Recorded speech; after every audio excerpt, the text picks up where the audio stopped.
The sun was shining brightly over the academy.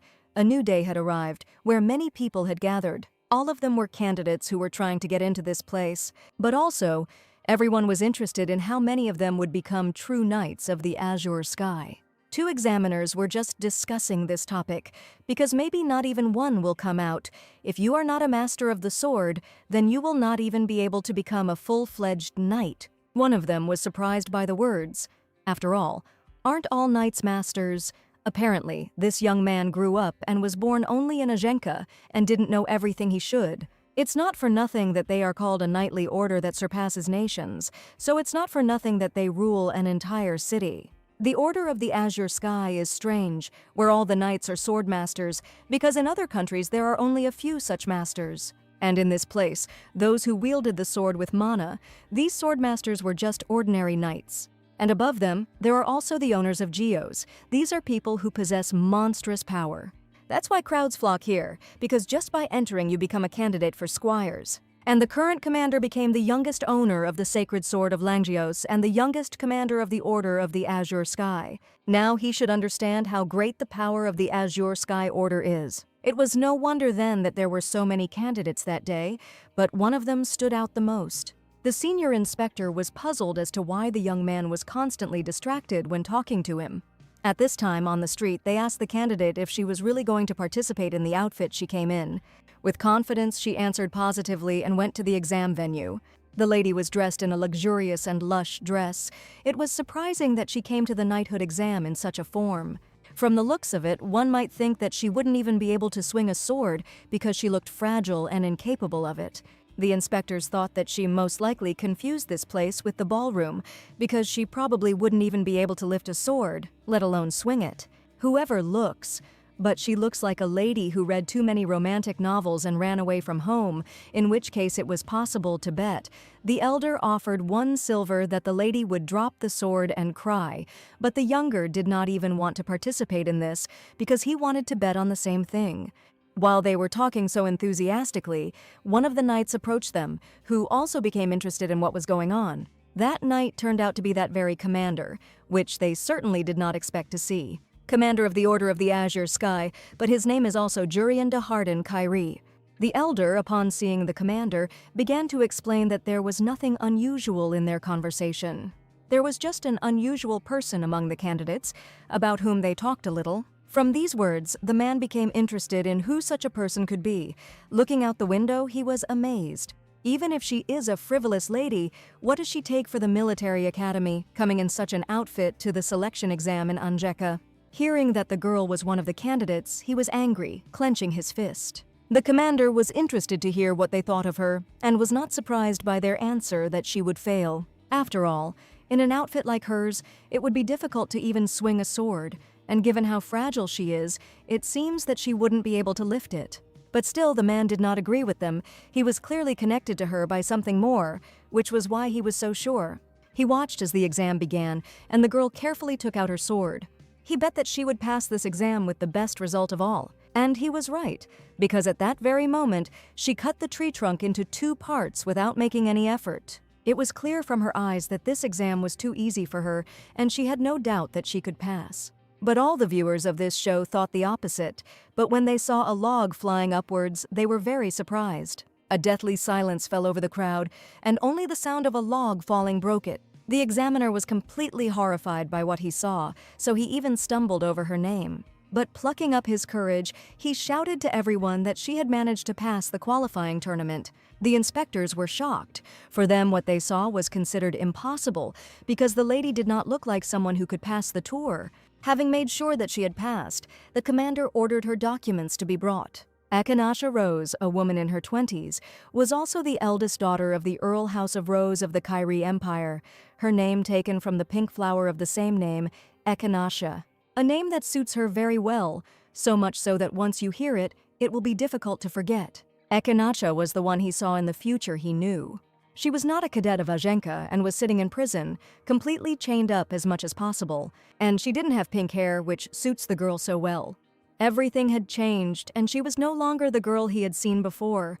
Rose looked into the distance as if looking at the commander himself, having seen him from afar. After successfully passing the exam, she went somewhere far away into the garden, where no one would definitely see her. She seemed to be enjoying nature while walking to an unknown place. Suddenly, some monster spoke to her, reminding her that she was a heartless mistress since she was thinking of leaving him again. Having come to her senses, she walked on, not paying attention to the voice that came from nowhere. It was too cruel because, thanks to him, she was able to learn how to turn back time. She should have been more generous and not cling to the erased past. This voice just couldn't stop talking. In a fit of anger, Echinacea screamed at him to shut that damn demonic sword up. After all, if it weren't for him then, all this would never have happened, and she would never have to know. A demonic sword that controls its wielder and makes him kill, known as Valder Gyosa. From the day this sword appeared before her and she decided to touch it, everything changed. She killed with her own hands everyone she had previously loved, and even that one person who believed her and treated her warmly, no matter what. Having killed many people, she became a real demon. After all, the person who trusted her was Urian, something she could never forgive herself for. But now she couldn't hesitate because this was only the beginning of her story. Moreover, she had a goal, namely to part with that very cursed sword. That's why now the girl couldn't be distracted by anything else and go towards this goal. At first, she should avoid Commander Urian as much as possible and focus on joining the Order of the Azure Sky. Even if Urian can remember that time, everything will be fine and there is no need to worry. After all, she changed so much specifically for this purpose so that no one would recognize her. Everything would be fine. She was able to turn back time at age 35, returning to her 20s when everything was still good. Having just found a second life, which was given to her with such difficulty, she could not lose everything so easily. After all, it was impossible to erase the past and repeat everything again. This new life was not an easy success, but a hard work that she had to work towards. And what she won herself could not be called some kind of miracle. The girl opened the gates to the military academy as if opening her new life, in which everything should go differently. The Rose Count's house, where the girl was born, did not have much influence in the Kyrie Empire, but he was from a rather rich and noble family with loving parents who would always support him, and the younger brother with whom they amicably inherited the title, their modest and beautiful only daughter. The lady lived an ordinary and happy life, like all ordinary nobles, and simply enjoyed life, until a demonic sword fell into her hands and destroyed it all. The demonic sword Valder Gyosa, created by human lust for murder, takes over the body of its owner and brings carnage and destruction. But its power was so great that eventually the body could not withstand it and collapsed, losing its bearer. Such was the fate of the demonic sword. However, her body was different. The insane level of magical compatibility supported her crumbling body, and her innate abilities were perfect for wielding a demonic sword. Thus, Rose became a once-in-a-thousand-year genius and a demon of the sword that cannot be killed. She walked through the ruined streets with her sword completely covered in blood.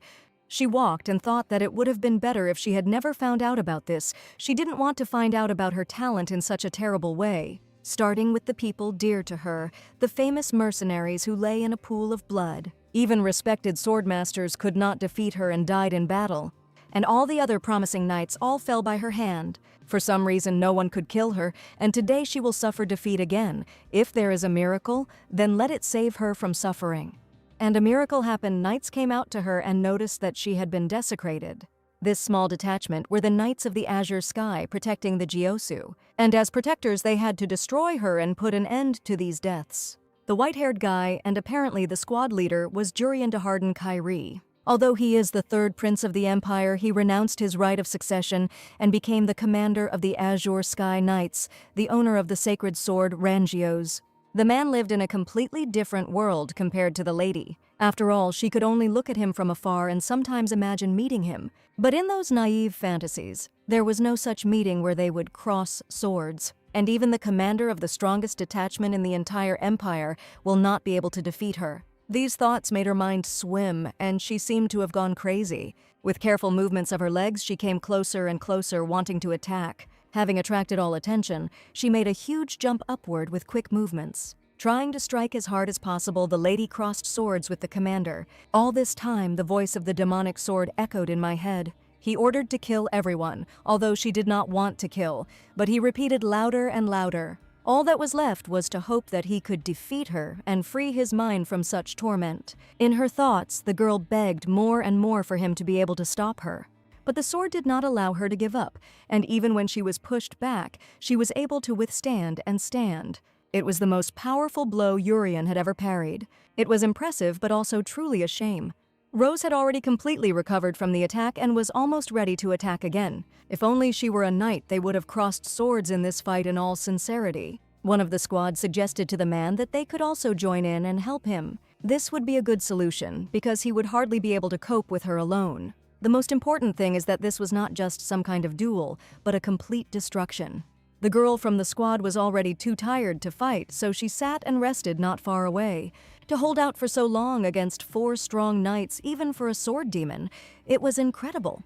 The other members of the squad also sat next to Teresa and made fun of her, which only made her angrier. Still, it was a pity that with such talent she took up the demonic sword. But why do they think that she wanted it herself, if only she knew that it was a demonic sword? Would Rose have taken it in her right mind? She would never have done it, but it was too late to think about that. All she could do was lie on the wet road and wait for her end.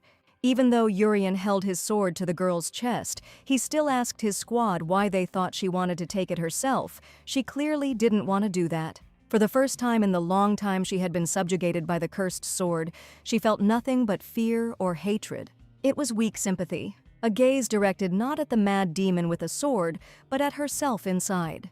But how could he know about this? That she did not want to do this? And the tears flowing down her cheeks puzzled the man. It was just a body being swung by a demonic sword. There was no way she could feel anything, they say. When a demonic sword absorbs, there is no personality left. But you could see how she fought, the demonic sword and her will. A man from the commander's squad tried to convince him that it was impossible to defeat the demonic sword. And even if there is such a possibility, he must know how many lands were destroyed and people killed by her hands. Even in such a great loss, there was some fault on their part. Unable to bear it any longer, the red-haired man began to shout that it was only because the imperial fools stubbornly believed that they could handle it themselves. These words deeply impressed themselves on the girl's mind. From which she realized that fighting was pointless, Rose was finally able to calm down and no longer try to somehow free herself and kill. At this time, the commander created a brightly glowing sphere because one could not be judged for an unintentional sin. The man yelled at Urian for what he was doing. He usually respected knights like him, but now was not the time for his games. But he didn't listen and continued to do what he thought was right. He picked the girl up in his arms, deciding to give her at least one chance to improve. His words rang out clearly amidst the vague conversation. They were a ray of light, sent down like the miracle she had been waiting for so long. After this, he was imprisoned in the underground prison of the Order of the Azure Sky. The shackles that bound my body suppressed the power of the demonic sword, and every day I fought with my subconscious. She fought with the demonic sword for countless times and suffered defeats and disappointments just as many times. But even in this difficult struggle, she imagined the time after victory. When she can get her body back, she will first wash this dirty body and sleep in a soft bed. And the next day, she will tidy up her returned pink hair, and it will return to its former appearance, without all the dirt that it has managed to accumulate. Every day, the commander came to the prison and asked if anything had changed, but there were no changes. He came just to check on her and have a look. And most importantly, she wants to meet the one who gave her the only chance with a smile. To repay those blue eyes that believed in her, to atone for the sins she had committed, she could endure, believing that such a wonderful day would come. The day when the girl would be given the long-awaited miracle never came, succumbing to the machinations of the demonic sword, starting with the guard who opened the prison door. Continuing with the owner of the Gyos, Varro, he evacuated people until the last moment and was killed by a demonic sword. Having killed everyone, she went on to kill further under the control of the sword. As she was climbing the stairs, Teresa grabbed her leg because she couldn't let go any further. The owner of the demon Geos, Teresa, also dragged out time until her death and met her end. And Dietrich, who tried to escape to report the situation. He was already very far away from all the incidents, and Rose could no longer catch up with him. That's what he mistakenly thought until the girl looked at him with her icy gaze and was right in front of him. It seemed impossible because how could she catch up with him on horseback on her own 2 feet? He was unable to escape the demonic sword's pursuit and also fell at her hands. And finally, everyone in the Order of the Azure Sky was killed. Blood was smeared everywhere and the room looked like some kind of horror movie. Returning from the mission, Urian met with the demonic sword in the destroyed Ajenka Square. The girl waited a long time for his return, so she was ready to meet him. The man was horrified by what he saw because he had been gone for a short time. The long-awaited meeting with him happened in the most undesirable way. The commander realized that there was no point in giving chances and that battle could not be avoided. Drawing his sword, he was ready for the fight that would decide his entire destiny. But even Urian, renowned for his supreme skill, the demonic sword, already strengthened by the many kills she had managed to make, was unable to defeat it. He lay in a pool of his own blood, his white hair already dyed scarlet, and his gaze, which believed in the girl and watched her until the very end, no longer existed. Even though he was already dead, the lady repeated over and over again that she would kill him. So all that was left in her was hatred for that damned sword. 2 years have passed since then, and she has been possessed by the demonic sword for 6 years now. The girl was able to get her body back in some small fishing village. Skin with no more black spots, hair that had returned to its original color, and a body that could once again move at her will. All this made her happy, but what should she do now after what had happened? In a fit of rage, she slammed the bloody sword onto the ground. It was too late. She screamed as if that damn sword could hear her. What can she do now? Because thanks to him, everything was destroyed and everyone was killed. Now she was left completely alone, in the most literal sense. Realizing the situation she was now in, Rose fell onto the road, unable to let off all the steam. The girl could not return anywhere else because there was nowhere else to go. It was then that she heard the voice of the demonic sword speak to her. The girl didn't expect anyone to talk to her because she seemed to have destroyed everyone and everything. Valdergios himself spoke to her, the same sword that was now in her hands. And the fact that she hears his voice means that she has received the right to become the second master. He congratulated her on the fact that she has now become the mistress. These words left the girl in a stupor, wondering why he was congratulating her on this. Anger shot through Rose's head. How dare he blab about congratulations after everything? Because of him, there was no one left next to the girl, no friends, no family. And even those who believed in her, they were all long dead and nothing could be changed. After listening to all her accusations, the demonic sword tried to explain to her that it wasn't him all this time. It was human malice and murderous lust that was in her, but the girl was not going to listen to him. He tried to stop her, but Rose just wanted to get rid of him finally. Her rage was stopped by the words that there was one way to turn everything back. But it wasn't a resurrection, as she thought, but rather a reversal of time. His previous owner had done the same thing when he first awakened him. Of course, it wasn't easy, but perhaps seizing on this chance, she began to demand that he first tell her about the method. After listening, he asked only one thing did she know about the legend of the geos. The legend was that if one collected all 10 geos created by humans, one could borrow the divine power of the sword. This turned out to be true because among them there is a sword created from time by the power of Kairos Geos. But it was possible to turn back time only once and no more. This was definitely not an easy task, and what made it even more difficult was that the demonic sword could easily lie to her. But if there was even the slightest chance, she had to grab onto it, because it was the only chance to get everything back, promising herself that she would resurrect everyone who had once died at her hands. That day, she decided this for herself, clinging to a ghost of hope. You shouldn't wait for a miracle to come, but achieve it yourself. And finally, after a long time, she stood at the entrance to a dilapidated building. Where was that very miracle that was faithfully awaiting her arrival? Once upon a time, there lived a blacksmith who dared to challenge God. For such insolence, God granted the blacksmith the ability to create swords from the immaterial, like day and night. He gave him strength equal to his, so let him create the greatest sword. This was his test of Geos. In 100 years, the blacksmith was able to create 10 swords. Seeing them, the god immediately created 2 more swords. They surpassed all the creations of the blacksmith in both beauty and strength. And then the blacksmith realized his arrogance. God forgave him and took him to the divine world. The 12 swords that remained in the world, according to the ancient word test, were called the Geos series. Among them is a divine sword created from time, which Rose finally stood by. It took her 9 years to get to this place. And so she asked Kairos Geos to return her to the past, where no one had ever died. In response to her request, he only asked why she wanted to go back to the past so much.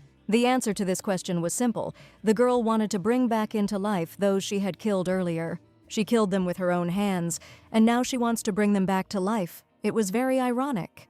She wanted to start screaming at the sword, but she managed to calm down. She didn't want to kill anyone. Kairos Gios only remained silent in response. He understood everything perfectly. Perhaps he even saw everything. Rose was a little surprised by this because she thought the conversation would go much worse. But that wasn't the end. The sword's words about what would happen next after this were etched into her head. What will she do in a world where everyone is alive and no one died in such a terrible disaster? These words made me think the girl just wanted to fix what she destroyed with her own hands. And I didn't even think about what would happen next, when everything returned to life.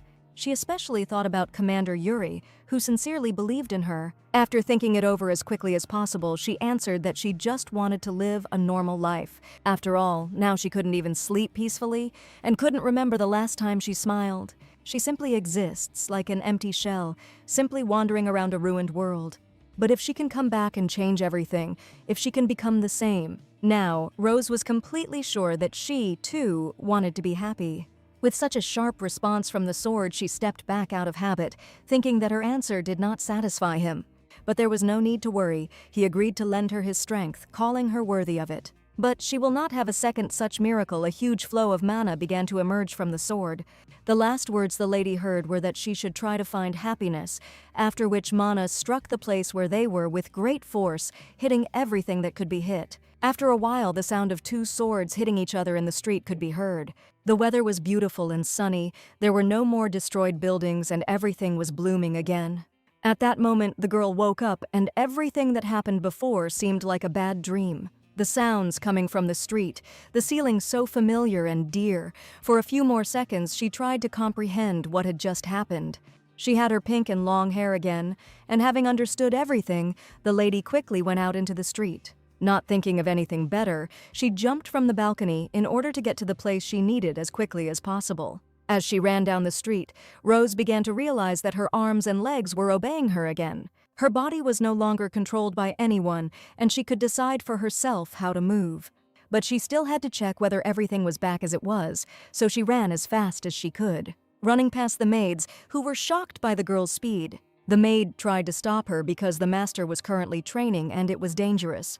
But she didn't listen to her, and seeing her brother, immediately threw herself into his arms. It was March 17th, 1629, Divine Era.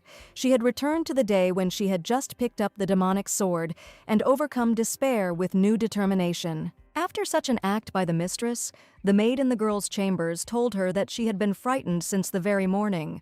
If she gets up so early, then you should have called her and not wandered around alone. It was unladylike behavior, but she only found it funny. But the maid still didn't understand why she got up so early. Maybe she felt unwell or something else. After all, she herself said that she couldn't fall asleep at dawn. Rose was frightened by such words because she did not remember calling Nora at dawn. And then the girl reminded her that she couldn't sleep and asked to bring warm milk. It was exactly like the day she first took the sword, when at dawn Nora went to the kitchen and did not return, so the lady went there herself. And there she met a different kind and devoted girl than the one she knew. And Nora, possessed by the demonic sword, she doesn't even remember how she managed to dodge its attack back then. But when she came to, in front of her lay the sword that had fallen from Nora's hands. And then she was forced to take it. It was the last chance to survive against the possessed girl. From such memories, the heart beat faster and faster, because today was that very fateful day. Without delay, the lady asked her if she had noticed anything strange during the night. And the strange thing was, there was some empty package in the kitchen that she had never seen before. It was with the maid. She wanted to give it to the butler because she didn't know where it came from. But the lady asked to give it back because she could figure everything out herself. The scabbard was exactly the size of the demonic sword. Someone must have left them in the kitchen on purpose so that someone would find them. But the strangest thing is that there was no demonic sword in them, so the past where Nora took the sword changed. She immediately understood what was going on, why her blood was boiling. Somehow, he was still with her even though she had gone back in time. Valder Gyosa was now in her hands. The mark on her hand said so. While she was trying to talk to the demonic sword, a maid came into her room. Nora came with a question whether the lady would have breakfast with everyone in the dining room, since the kitchen had to be warned in advance. Because the girl didn't understand who she was with, she looked kind of strange. After all, she met with the master, the mistress, and the young master. It was so good that they were finally having breakfast all together, like a real family. To such a good day, Echinaceia's father added that Nicholas should arrive tomorrow. The young master was glad to hear this, because he was finally given a vacation in the magic tower. He would have to ask him to play when he arrived. But before thinking about that, he should dry his hair properly. And after washing, he should dry himself off thoroughly before going to the dining room. The conversations were very interesting, but the man noticed that his daughter was not eating at all. From the very beginning of the meal, she did not eat a single bite, but simply sat and looked at her plate. She didn't eat for only one reason, which no one knew about. That picture of everyone dead by her hands was frozen in her head like some kind of nightmare, and the younger brother, all in tears, hugged his mother, even though she was already dead. The next person to face the same fate was himself. The lady missed everyone so much, because only now everything seemed real and not a beautiful dream. But nothing happened for them, and they saw literally yesterday, it seems that their sister was still in a dream. This is the picture she missed so much, the one she got back with difficulty. The mother was worried about her daughter and also thought that she was just having a bad dream. Not wanting to disturb everyone with a smile on her face, Rose confirmed that it seemed like it was indeed a very bad dream. This life she had to protect at any cost. After breakfast, the day passed as usual, and deep night set in, illuminated only by the moon. Echinaceia was checking something very strange in her room. Mana beams were coming from it. Although the accumulated mana was still low, it was better than nothing. And her mana core had already formed properly, which was a great relief. Mana core, something that only knights of the Swordmaster rank can create, a storage of mana within the body.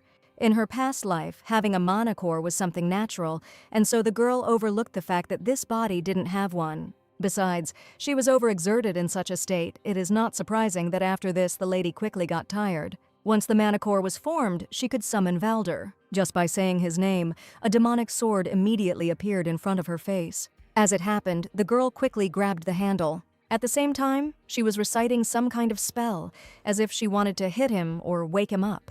But Rose struck the demon sword and the blow was not weak. She should have woken him up more gently because he was in pain too, but before that, he should have explained why he was still attached to the lady. This was because even when time turned back, her soul remained the same. He was a Gyosa, marked by her soul, and therefore the memories remained with her because she was the mistress of the Gyosa. According to him, if the girl could get rid of him, she would lose all her memories. But what about the other Geos? There were 10 more of them with her. The answer was simple. The lady did not awaken the essence of other Geos. You only become a true owner after awakening the essence, and he was the only one whose essence she awakened. Without him, she will again become that innocent lady who knows nothing about the past. And then, the demonic sword will be able to absorb her again and destroy everything as it was before.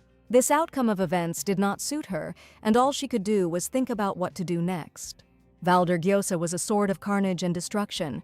In addition to memory loss and the possibility of losing yourself again if you let your guard down, this sword will consume you and force you to commit massacre again. If she can't get rid of the demonic sword, she won't be able to achieve the happy life she wants. But if she could obtain a new Gyos and seal the demonic sword in the place where all the Gyos she had found were kept, in the Gyos Hall, deep within the Azure Sky Order, she would be able to achieve her goal. But there were only 3 ways to get there, the first of which was to find and deposit the missing Gyosa. The second way, not the best, is when the owner of the Geos dies or retires and returns it. And the third, when a full-fledged Knight of the Order of the Azure Sky is given the opportunity to choose a Gyosu. If she could get into the Geos Hall, that would be her third option. But there was one problem. Can other Geos owners also retain their memories like she did? But how could the demonic sword know this? Whether they awakened the essence of their Geos, if they awakened it, then they remember everything. The Order of the Azure Sky has 4 Hyos owners, the Deputy Commander, the Baron, Teresa Dietrich, and Commander Urien himself. All of them, without exception, can remember the past. If Urien remembers everything, it can only harm the lady. After all, he probably hates her so much that he could kill her. But what else did Echinacea expect? She thought that after the betrayal, he would meet her with a smile. It wasn't like that, but it would have been good if he hadn't cut the girl down on the spot. In that case, it was necessary to find a way to get into the Order of the Azure Sky without catching the eye of the owners of the Geos who might remember. As she spoke these words, an idea came into her head. All this time, she looked at herself through the mirror that stood in front of her. Her beautiful pink hair could have changed the outcome of events. All they could remember was the not noble Lady Echinacea Rose, and a real demon of a demonic sword who wants to destroy everything in his path. They certainly won't recognize her in this form, a capricious and at the same time brilliant knight in heels and in full dress. Even if she is condemned for such an image, at least she will not be suspected of anything. It was just a condemnation that couldn't compare to when she was called the Demon Sword Demon. Since this is how it turned out, she will study hard at Ajenka. Showing the document of admission to all the servants, they were horrified by such sudden news. She would send the luggage to the hostel with the help of the servants so that Nora could be free. But the military academy was a dangerous place. How did she manage to get there? Even the demonic sword was surprised by the mistress's impudence, because how could she let go like that? Everything was fine and there was no need to worry about it. She had managed to take precautions at home.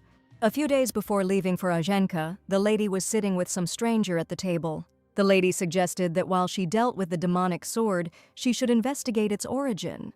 She had just returned from vacation from the Tower of Magicians, and she was already calling out that she had become the owner of a demonic sword, and that there was now a man with this sword in the Count's house. It was hard to believe, but it was necessary, because that was why she was asking only for the duration of her stay in Ajenka. Protect the family and all the people in the Count's house by any means necessary. Apparently, she didn't understand at all how serious the situation was. There was no guarantee that the sword would again subjugate Rose to its will. And what is she going to do in Ajenka? Is she thinking of going to the Knights of the Azure Sky and saying that she is the owner of the demonic sword?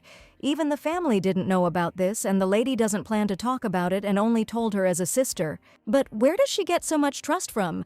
Maybe it's because she's a mage who receives support from her family. But this trust was not for such a stupid reason. Memories came flooding back to the girl. They were so warm and familiar. They were about the three of them spending time together reading books, and Echinacea was constantly teasing her brother, which is why Nicole always separated them. But such happiness did not last long, because after that only destruction followed. Because my sister was a mage, she could at least somehow defend herself from a distance. As a result, she was able to injure Rose while she was under the control of the demonic sword. She became the only one who could wound the demonic sword, which became a great asset. But the lady could not tell her about such things. Apart from her sister Nicole, she had no one else she could trust to tell her anything. For some time, the girl waited for at least some kind of answer and tried to decide what to do. And yet, she believed the lady, even though it sounded like nonsense. But as she is about to get to the Knights of the Azure Sky, geniuses who have studied fencing their entire lives are flocking there. Whether she would be able to cope, but there was no need to worry about that. In her past life, she learned a lot and was a genius, even better than them. During dinner, everyone in the knightly order was talking about the girl, because who did she take them for since she showed up like that? Even though these were her own seeds that she decided to plant. But even while eating, it was uncomfortable to feel such heavy looks on myself. Maybe I should have just become a master a year earlier, at 22. While she was thinking about this, one of the knights approached her. It was Alice Winterbell, and they were given one room for the two of them. She looked like a yellow rose and a real knight, apologizing for disturbing him so much during the meal. She asked if they could talk. The answer was, of course, positive, because it was interesting what their dialogue would be about. Without ceremony, the girl asked about a pile of things in the room, which apparently were the mistress's clothes and jewelry. A cadet whose goal was to become a knight did not need so many clothes. Rose also understood that there were indeed too many things, but in keeping with her image, she needed this much. She had no intention of wearing such a shabby and tasteless cadet uniform. And most importantly, the charter does not prohibit wearing dresses. Of course, there were none. It was not knightly. But then, in her opinion, it was chivalrous. The most important thing for Mrs. Winterbell was to adhere to the chivalric code, in which it is written to know honor, to be modest, to respect the weak, to honor the art of war. Like Miss Therese von Frank-Almery, it was from this man that the girl took her example. But still, there is no ban on jewelry in the knightly code. It was obvious that this was luxurious vanity, which is why it did not exist. Isn't it more wasteful to buy knightly clothes specifically, since the ones she brought had been used before? That was true, but how can you fence normally in such uncomfortable clothes? Echinacea was not at all uncomfortable, although in fact it was uncomfortable. The only question that troubled the knight was why a person like her became the best student in the course. She had such an expression on her face, even though she looked like a naive newbie, that it was even cute. If she keeps nagging like this, it will get boring. You need to knock her down a bit. So if she doesn't believe, then we can arrange a duel right in this form. From such words, the girl became more and more angry. To her, she meant that she could handle someone like her even in a dress, but the lady did not think anything so rude. She was simply confident that she could defeat Mrs. Winterbell, and unable to bear such insults towards her, she threw her gauntlet straight at Rose, formally challenging Echinacea to a duel. And if she wins, she will apologize for her offensive words and will no longer wear such luxurious clothes. These conditions suited her, but if the lady won, she would no longer interfere in her affairs. The duel will take place tonight at the training ground behind the dorm. All that was left was to find a witness, and one of the guys from the crowd agreed to be one. If they both don't mind, then maybe he, as the representative of the cadets. Coming closer to the girls, he once again offered his candidacy as a witness. They were a little wary because they had no idea who it could be. It was Ian Pellet, a third-year student, and as one would introduce cadets, he was ideal for the role of witness. Alice immediately greeted him properly, since he was older than her, but there was no need for such formalities. But the lady needed them because he agreed to act as a witness. In that case, they will meet in the evening at the training ground behind the women's dormitory. Before leaving the dining room, the girl turned to the lady. Her whole appearance showed her dislike for Miss Rose. She only agreed to the duel, thinking that it was better to sort it out right away and not drag it out. One could only hope that this would not create any unnecessary problems and confusion. At the same time, the demonic sword spoke to her. He did not understand why she was not going to kill in a duel. He had not seen blood for a long time and was thirsty for murder. Echinacea merely ordered her to be quiet, after which a man approached her, praising her for having distinguished herself from the very first day. But what is this man still doing here, and why is he so attracted to Rose? Without keeping him waiting, the lady asked if he had any business with her. Nothing special, he just invited me to join their club. You could tell from the girl's face that she was not aware of everything. It wasn't surprising. After all, she was a first-year student, and among the cadets, there are those who come unprepared. But she should have known that the military academy didn't have normal classes and exams. Instead, they had a ranking system. Every 3 months, all cadets participate in a tournament to determine new ranks. In addition, if you want to change your rank, you can challenge someone to a personal duel and win. The girl already knew all this. The most important thing she still knew was that ranks were the foundation of the Ajenka Academy. Students of the Ajenka Academy take turns becoming temporary night squires through ranked battles. The squire here was like a squire for real knights, but unlike ordinary servants, they looked after weapons, armor, and horses. They help with training and fighting, and if you're lucky, you can get advice on fencing. If the knights do not specifically appoint a squire, then the distribution occurs according to the ranks obtained in the tournament. To become a temporary squire for the best knights, one must have a high rank, which is why students are so eager to prepare for ranked battles. But it is difficult to improve your skills alone. You need a partner for sparring, which is why clubs appeared. There they train together, find mentors, and usually students decide on a club before enrolling. There was only one question left: was it necessary to perform for at least some club? No, it wasn't necessary, but many people already want to get her. Not only was she the first to get in, but she was also special, so there will be stiff competition for her. There was obviously some special reason for all this other than first place. The man handed over a scroll in response. The girl should first look at this, and then she would understand everything herself. Freshman Echinacea Rose has been appointed squire. Hearing these words, everyone in the hall began to whisper and discuss how a knight could personally choose a first-year student and who this person was. Do all the owners of geos remember everything? No, if that were the case, they would have tried to kill or arrest her long ago. But then who? Only one person came to mind, and that was Commander Urian. The girl had no plans to get close to real knights, but the thought of it frightened her more than anything else. But who else could it be besides the owners of the geos? She could not have interested anyone so much. Seeing the lady's confusion, the man answered her. It was, after all, Lord Urian de Harden Kyrie. The probationary period for her was 1 month and then a permanent appointment. During the probationary period, he would conduct preliminary training. Tomorrow at 9 o'clock in the morning, she will have to come to the 4th training ground to the east of the main building. Since there were no more questions, he could leave with peace of mind. After saying goodbye to her, he also reminded her that they were supposed to meet in the evening at the 7th training ground. Rose heard nothing more and thought only that Urian had chosen her as his squire. Maybe it was because she had entered first, or she had overdone it on the second exam, or maybe the man remembered everything. Then she didn't understand even more why the lady had betrayed his trust and ruined everything. Although she wanted to see him, she didn't plan to meet, and being a squire meant constantly being near Urian. Evening came, and Echinacea was already awaited on the training field for the duel.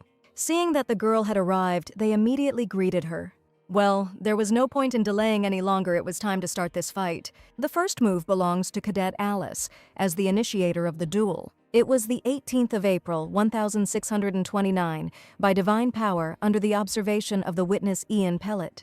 Cadets Echinacea Rose and Alice Winterbell begin a dialogue using blades. Let the winner be merciful and magnanimous, and the loser humble and submissive. And the blades are filled with honor and justice. May the glory of God be with them. After reading the speeches before the battle, Mistress Alice greeted the lady like a true knight. After her greeting, she decided to see how they would greet her and was shocked by what she saw. This was a greeting from Mrs. Rose to the noble ladies. The cadets standing nearby were outraged by such behavior. They were not at a ball to behave like that. And the way she became the first, it was unthinkable because she didn't even know the basic principles. Setting herself to attack, she promised herself that she would not acknowledge her. And so, the duel began. The girl moved at full speed in the direction of the lady. Their blades crossed, producing loud sounds of fierce combat. It was clear from Rose's expression that she was not putting in any effort to win. Taking advantage of the moment, she threw the cadet aside without attacking. As soon as she stood on her feet, the girl realized that she was only dodging, and that was all. And he doesn't even attack or let anyone hit him, which was unbearable. It was as if she was mocking her and playing with her like a toy. Jumping away from her, she was ready for a new attack. But before that, I decided to ask why she wasn't concentrating on the fight. The girl was really thinking about something and didn't pay any attention to the fight. Only after her words did the lady return to the real world. I should have finished earlier, but my thoughts were occupied with something else, and apologizing now would have been insulting. In that case, she should get down to business seriously and stop daydreaming. All that was left was to quickly finish everything, so she immediately found herself next to the cadet. The girl didn't even have time to see how she was able to get so close and quickly to her. Thanks to incredible luck, she was still able to dodge the attack by putting her sword in front of her. Even if it was a simple attack, it was still quite difficult to react. But she blocked it out as if she had just read a fencing textbook. The more you looked, the more you could see honest technique as well as character. In this case, her next step will be to attack with the blade. The lady managed to stop the attack a little thanks to the notch in the sword. She knew it would happen. That's the only reason Rose was able to stop the sword. And since she strictly follows the textbook, the next move is even more predictable. So, wanting to finish as quickly as possible, she knocked the sword out of the cadet's hands. He flew very far, almost hitting other people who were watching the duel. Left without a weapon, Echinacea brought her blade to the girl's throat, which could only mean that she had lost. From now on, she will not interfere in her affairs, as she promised. Removing her blade from Miss Winterbell, she also admitted that she had been impolite to her. It was no duel at all for Lady Rose. After all, this girl wasn't focused on her at all. They were interrupted by a third-year student who was watching them. They both did well, and it was all so good that no one was hurt. If no one objects, Winterbell wanted to leave first, clearly because of the shame she felt. It was very good that this duel took place before the rating tournament, so it will not affect the rating in any way. Only 3 times, the number of times she acted as the commander's temporary squire. He was not prone to impulsive decisions, so it was easy to follow him. Rational judgment, respect for order, a true owner of the sacred sword. But that's why Commander Urian appointed her as squire. Because of her abilities, or maybe she has some connection with him that no one knows about. She even knew what connected them, why the commander could choose her. But the lady was not going to tell such a person, saying that she herself did not understand why. The man joyfully patted the girl on the shoulder, showing that he understood her in this situation. In that case, she should not forget that they have a meeting tomorrow at 9 in the morning. Ian Pellet looked at the lady with a terrifying smile. The atmosphere in the air was terrible. That unpleasant smile reminded Echinacea of something. 3 years from here, that day when she, possessed by a demonic sword, turned Ajenka into ruins. Ian Pellet, whom she met, was a knight of Ajenka. For his own benefit and in order not to die at her hands, he pushed innocent people to certain death. In her memories, he was not a good-natured, smiling man, but a villain who showed his disgusting nature. To gain time for their escape, from small children to helpless old people, he sent all the people he met towards the demonic sword. Of course, later, he sat pinned to the wall by a demonic sword, trying to talk her into thinking that on the other hand, he saw many people that she could kill instead of him. But the girl did not listen to him, and he was killed by her as mercilessly as the others. The most disgusting thing is that such a guy will become a knight in 3 years. After such a not very pleasant conversation, the lady immediately hurried to the city center to the fountain. Seeing that guy, she felt disgusted, which is why she wanted to come to this place. The demon sword asked if she wanted to kill all the demons to calm down, to which she answered no. After all, Lady Rose didn't want what that damned sword wanted at all. She always wanted to walk along undamaged streets, looking at beautiful buildings, to see people living happily, walking along the streets and hurrying about their business. She wanted to see a peaceful view of Ajenka, and not what it was before. It was very boring for the demon sword, but the lady wanted it very much. While Ikenesha was sitting by the fountain and admiring the view, someone called out to her from the side. It was Commander Urian, dressed in a dark blue cloak, most likely so that no one would notice him. From the man's look, it was clear that he did not expect to see her here. Basically like the girl who was just admiring the view. Coming closer to her, the man in the cloak asked if the girl knew him. Perhaps he remembers everything. The lady was too careless. Looking away, she replied that she didn't know who he was, but whether he knew her, since he approached her like that. The commander was sure that Rose knew him, so he asked again. She must have known him, after all, hadn't they met before? These words sent shivers down her body. Could it be that he still remembered her? But when they met, what should she do if he remembered everything? While she was thinking about all this, the man reminded her that it was at a birthday party last summer. Finally remembering, the girl calmed down. But why did he pay attention to her at the celebration?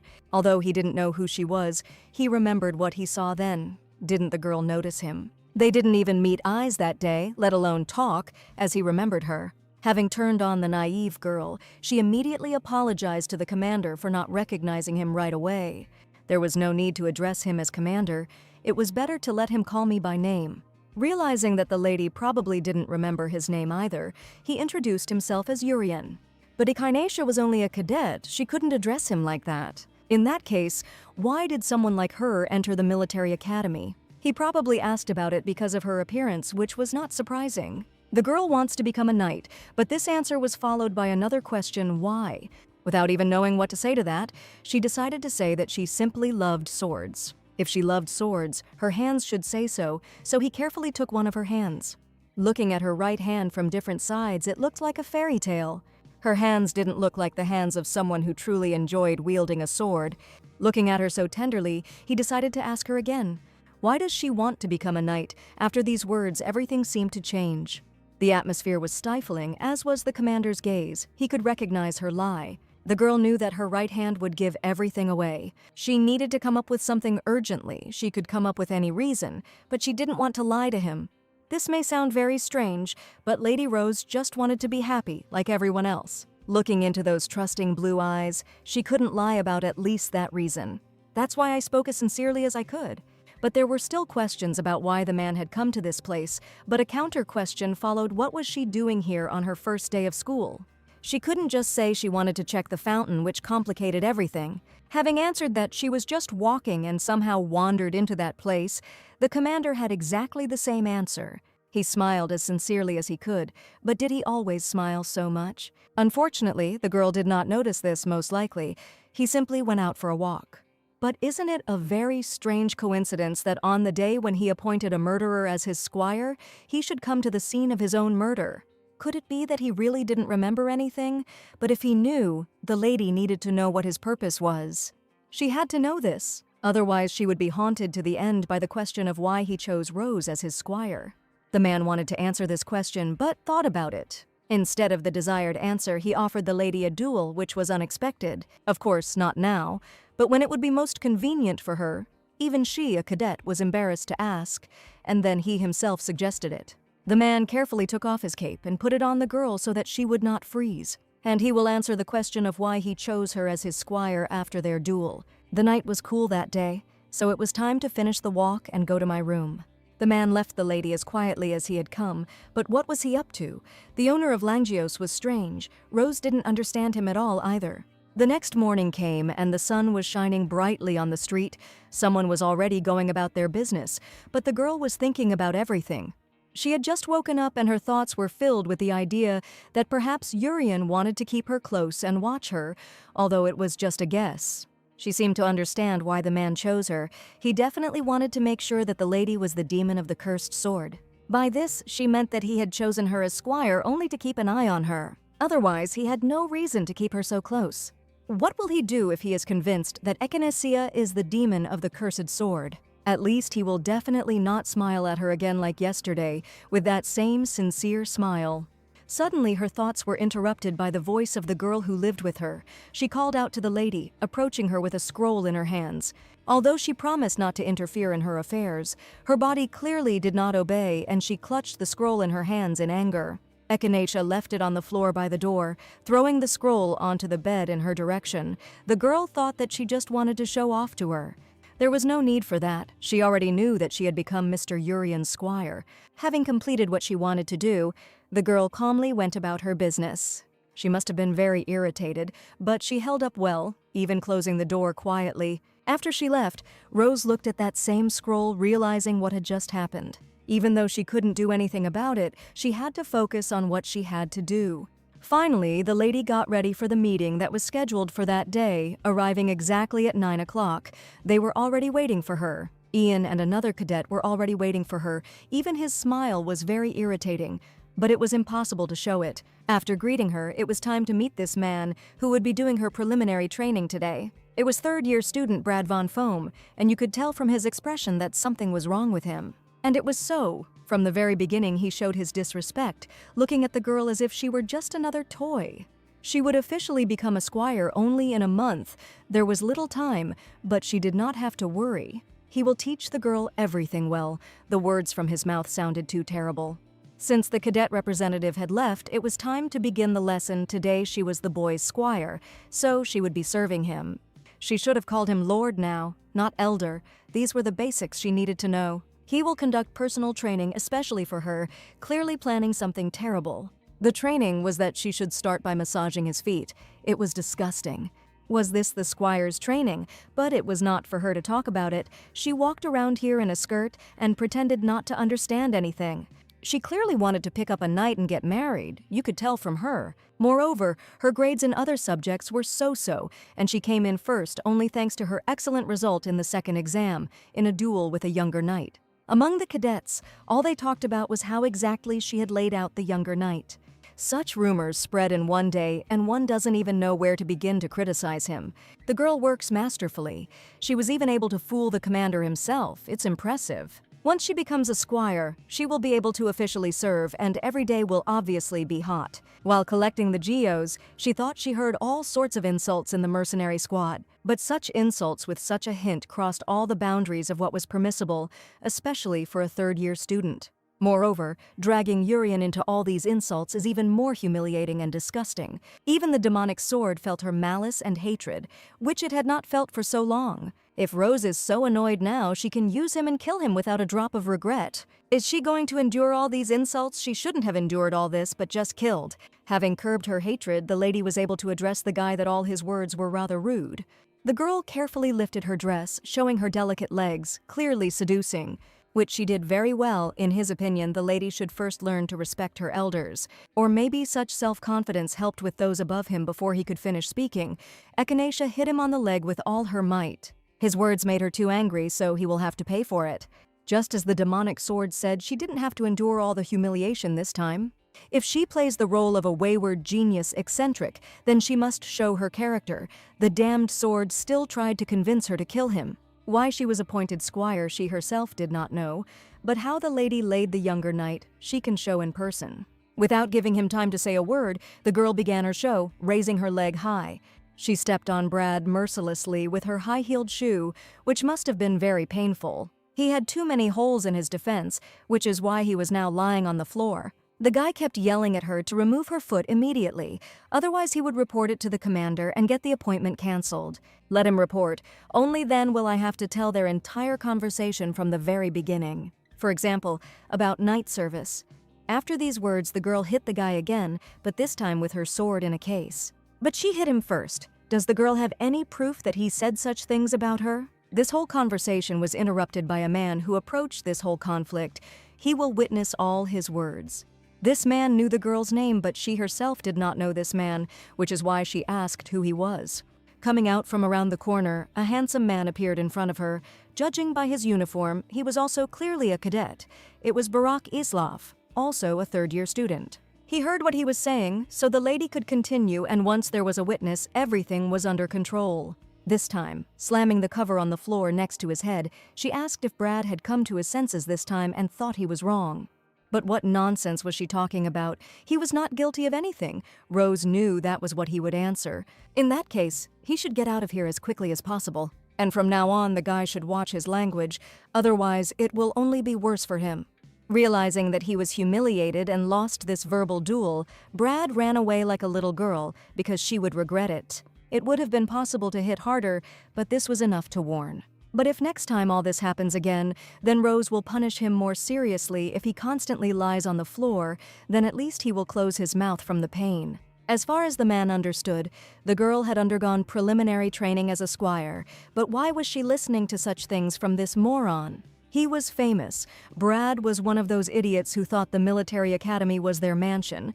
And besides, he had never been appointed, so who would have introduced him anyway? It was a representative of the cadets, of course, exactly the type that Ian Pellet would have represented. After finishing his sandwich, Barak decided to find out why she was wearing dresses in such a place. But isn't a cadet free to choose his clothes? Of course, he didn't criticize for it, he was just curious. In response, he received only one thing. It was her personal preferences, because the lady loves to dress up. Weren't leather gloves and boots more comfortable, or was that also a preference? Yes, they didn't go with dresses and were ugly. If she likes everything beautiful so much, then why does she have such an ugly and cheap sword? There was only one answer when it gets dull: throw it away and buy a new one. The more the man watched her, the more interesting it became. After laughing, he decided to take over her preliminary training. It was fine, so let him take care of her today, even though he was a little weird. At least he was better than that idiot. There was no reason to refuse, but the man decided to keep an eye on her not only today. He clapped his hands and apologized, offering to introduce himself again in a more relaxed atmosphere. He was the squire of the Master of Salik Gisoa, the deputy commander of the Order of the Azure Sky, Baron Tilius, a third-year student of Barak Islov. The man will look after her until she becomes a full-fledged knight. So he asks the younger squire to treat him well. It was a disaster. It would have been better if the Rich Kids Club had trained the girl instead of him. The elder was the squire of the owner of the Geos, whom she killed with her own hands. Everything was fine. He wasn't obliged to watch her, much less teach her, but he did it only for himself. His lord was the second in command of the knights, and she was his squire, albeit temporarily, but she was. But when the girl becomes a full-fledged squire, they will often have to work together, so it would be better to train her in advance. Rose was so carried away by Urian that she didn't think about it at all, in which case she would have to meet more often with other sword owners. The man led her along because he had something very important and useful for her. As they walked, Echinacea decided to herself that she would have to dress even more luxuriously than before, so that no one would recognize her. They walked together very slowly, and the lady's thoughts filled her thoughts more and more. The more she thought about it, the stranger it seemed. Barak Islov, with such a striking appearance and being the Baron's squire, he was bound to be remembered. But she didn't remember killing him in Azhenka before she could reach the right place. The sky darkened, and huge, dark clouds gathered around the academy. It was definitely going to rain soon, which wasn't very good and clearly didn't fit into their plans. After asking to wait a little while, he went to the hostel to get the necessary things. The man quickly left. At that moment, the girl remembered that it was when she was pursued by the sword owners and locked in an underground prison. On rainy days, the guards told her a not very good story. 2 guards were discussing the fact that the deputy commander was also at the cemetery that day. Apparently, during such a storm, he especially remembers a situation that happened 3 years ago. That battle with the demonic creatures felt like it was just yesterday, and it caused a lot of damage. Even the second-in-command squire was killed that day, which was the greatest loss. This year, Barakislav would die while hunting demonic creatures, in which case she knew the future. Lady Rose will try to change what she can, which means the future can be changed. While the girl was thinking about this, the man managed to run for all his things and return. But that didn't stop her thoughts. She wanted to change things like Barakislav's death. His death is well known to those who wielded the swords close to him, so if anything changes, it will be possible to check who has the memories. The man handed her the homework for the day. It was a squire's textbook with the experience of the elders. She should save it and pass it on to future junior squires. Having handed over everything that was needed, he already had to go to the Lord tomorrow morning. The lady should come to the training field. Before he could escape, Echinacea managed to ask if she could take part in the spring hunt for demonic creatures. This time it will be difficult because on May 10th she will still be an intern. They wouldn't take a new trainee who hadn't even become a full-fledged squire, but wasn't there another way to get there? Surprisingly, she was more enthusiastic than he thought. Was the lady really that eager to gain combat experience? It was natural for someone who wielded a sword, even though she didn't look like someone who only had swordsmanship on her mind. Was it really that obvious? But if she was so desperate to go, there was one option. Rose was expected to place in the top 3 at the upcoming rookie tournament. Hunting demonic creatures was a serious matter, almost like a real fight. But even newcomers, if they can get into the top 3, are given a chance to participate in this. Maybe the best among the newcomers is still not confident in herself, but this was not the case. The girl was confident of her victory, so she counted on his help during the hunt. This was great news for the elder Barak. With a sincere smile on his face, he will look forward to this moment. In that case, he could go about his business, reminding her to do her homework, and he would check it tomorrow. Only after that did the demonic sword speak to its owner again. After all, didn't she say that she wouldn't occupy a high rank, and now she was aiming for 3rd place. But it wasn't quite 3rd place, it was 1st. She had already become a squire, so there was no point in holding back. She needs to show her strength to shut everyone's mouths once and for all, so that no one dares to say a word about her again. She was so angry that the sword offered to kill everyone in that case. The girl had no intention of becoming a brutal killer again, even though she had been one in the past. This means that it could happen now too. Vera had no right to tell her about it. Each Gyosa has a special power, and for the first time she learned about the power of the demonic sword. Only after I woke him up and started looking for information about the GIOs from an information dealer from some back alley. According to him, Urian was the worst captain in history. Because of his pity for the devil, the entire order was destroyed. Well, everyone thought he was the greatest, which is why he was so proud of himself, but he was just another piece of trash.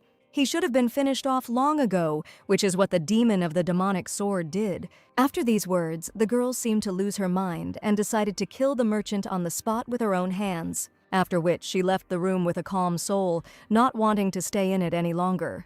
When the owner of the demonic sword loses control and loses his temper, or feels killing intent towards a person, the demonic sword takes control of its owner and carries out the perfect murder plan. Echinacea didn't even want to think about this ability. It was so terrible. Although she understood perfectly well that the thirst for murder, which she had not released all these years, continued to accumulate because she had not killed anyone for many years. She needed to find someone worthy of death before it was too late, and she went mad. The cursed sword advised her to do so with all his heart, but the girl only began to scream at him to shut up. She had decided for herself a long time ago that she would never kill again. At that moment, Mrs. Winterbell stood at the window and watched as it poured down instead of rain. Echinacea Rose swore to herself that she would never fall under his influence again. Having finished all her business and thought over everything that needed to be thought through, the girl finally returned to her room. As soon as she entered the room, her neighbor informed her that she had received a telegram. Apparently, she had just come out of the bathroom, also saying that she had put them on her desk. The lady wanted to thank Miss Winterbell, but she only turned and left. Cold as usual, approaching the table, she made sure that she was from home, as expected, and another surprised her. When she opened the letter, it said that she was being followed. Nicole was not sure, but she saw the tracks of a white lion. The silver lion was the coat of arms of the imperial house of the Kyrie Empire. This means that the Kyrie imperial family is somehow connected to the demonic sword that was in Roaz. After this, several days passed, and in the morning in the stables, Barak discussed how she became the commander's squire thanks to her beauty, but if they had known the commander at least a little, they would not have talked such nonsense. These stupid rumors would quickly die down. She should not pay attention to them, and it would be even better for her to concentrate on the main duty of a squire, namely, taking care of horses. Also, Sylphide, that was the name of the commander's horse, likes to be cleaned more thoroughly. The squire mainly takes care of the lord's horse, so it's best to practice on it right away. Among them was Sylphide, the commander's favorite, quite calm and easy to look after. The elder had previously been the commander's temporary squire, and therefore also looked after this horse. But now was not the time for that, because the lady's clothes were dirty, but for her it was just a trifle. The more a man looks at her, the more he understands that her appearance and character are completely different. He dresses as if he wouldn't set foot in a stable, but in reality he doesn't care at all if his clothes get dirty. She seemed to really enjoy dressing up like that, which was quite funny. Well, of course, because both are still Echinacea Rose, it looks like a teddy bear, and quite perceptive, it is quite inconvenient.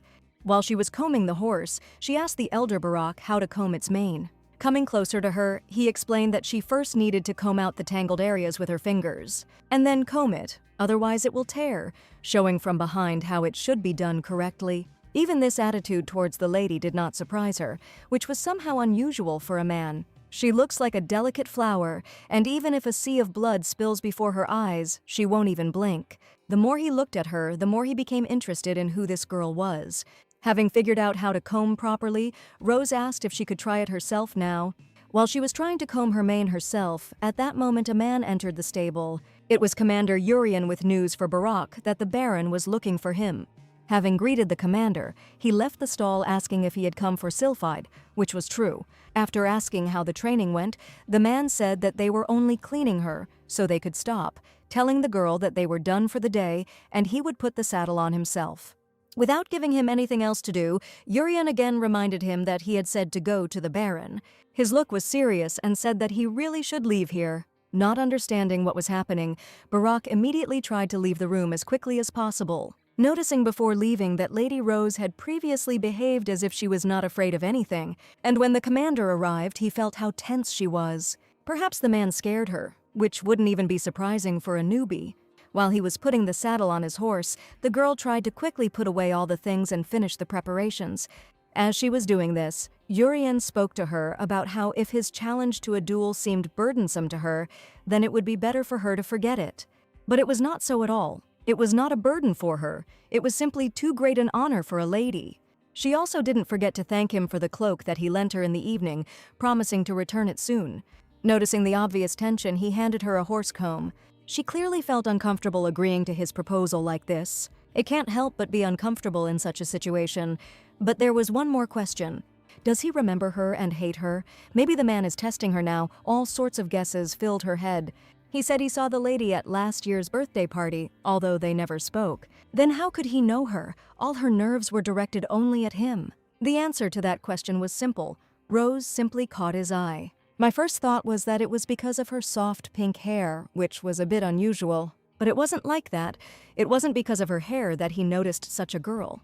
Sorting through a small, straight hair, it was only a personal interest. It turns out he was removing straw from the lady's hair, but what could his words mean? And the man will also answer this question only after a duel with him. But he himself said that if she was uncomfortable accepting the offer, then she could forget about it. If she doesn't want to, then he won't force her to accept the proposal against her will. It would just mean that Urian actually wants to spar with her. Having finished the conversation, the man took his horse, leaving the stables to do his business. The demonic sword assumed that this guy really did remember everything, but the girl was only angered by such an appeal to him. The sword asked to be allowed to meet Langios, then he could find out everything, and it was best to ask directly. He should shut up, otherwise his head would split.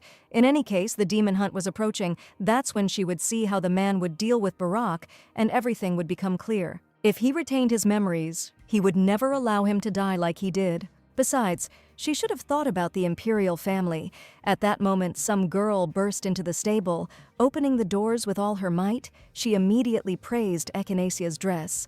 Then she remembered that there was another tiresome problem that needed to be dealt with. And since she praised her, the lady should join her club. The Wisdom Club was a wonderful name. Didn't the name itself convey the spirit of intellectuals who would lead Ajenka forward? They are not just knights who rely on brute force, so she should come to them to become a wise knight. Fatima Toya is a second year. Other clubs don't even approach Echinacea after all the rumors, but she is the only one who still tries to recruit her. Perhaps she should have given up on trying to get the best cadet when others had already given up, since she had no intention of joining any club. Blocking the way, she claimed that it was only because they were all just idiots. As the first head of the club, her instinct tells her that she is a real talent, the likes of which the world has never seen. Therefore, she of course must bring it to her club so as not to lose such a miracle. It was a little annoying that she kept trying to invite Rose to the club, but it was nice that she didn't pay attention to the rumors. Maybe she just liked the way she looked, but she was the sophomores' #1 recruiting target. The question then arose as to who else was on the list. Now they were looking at only 3 candidates, including the lady. The first was the younger brother of the owner of the Geos, Therese von Frank Almery. I immediately realized who it could be. It was Cadet Mikhail. But her girlfriend also knew who the third candidate was. It was her neighbor, Alice Winterbell. Too bad she's in some kind of crisis right now. Echinacea was shocked by this news about Lady Winterbell. Even though they were neighbors, she could not stop talking about her so formally. Cadet Alice usually trains at Training Ground 9 in the forest. It would probably be better if she saw everything with her own eyes. They had a duel on the very first day, and it was probably the reason for her crisis. Since the girl gave such good advice, when they get closer, let them join the Wisdom Club together. A training ground in the forest, these thoughts did not leave Rose, so she should check it once. In the forest, Lady Alice was indeed training with some kind of scarecrow. Her movements became less confident. She hesitated a lot. Alice's sword was fast. Her movements were precise and precise. She was graceful as a sculpture, but now her blade was filled with doubt. The duel had affected her so much that she simply had to erase the image it left on her sword from her memory. But if it were easy, she wouldn't be in a crisis right now. It would be disrespectful of her to interfere with someone else's path of the sword. Besides, if a lady like her, who had not been trained in the art of fencing, began to lecture her, Alice would take it as an insult.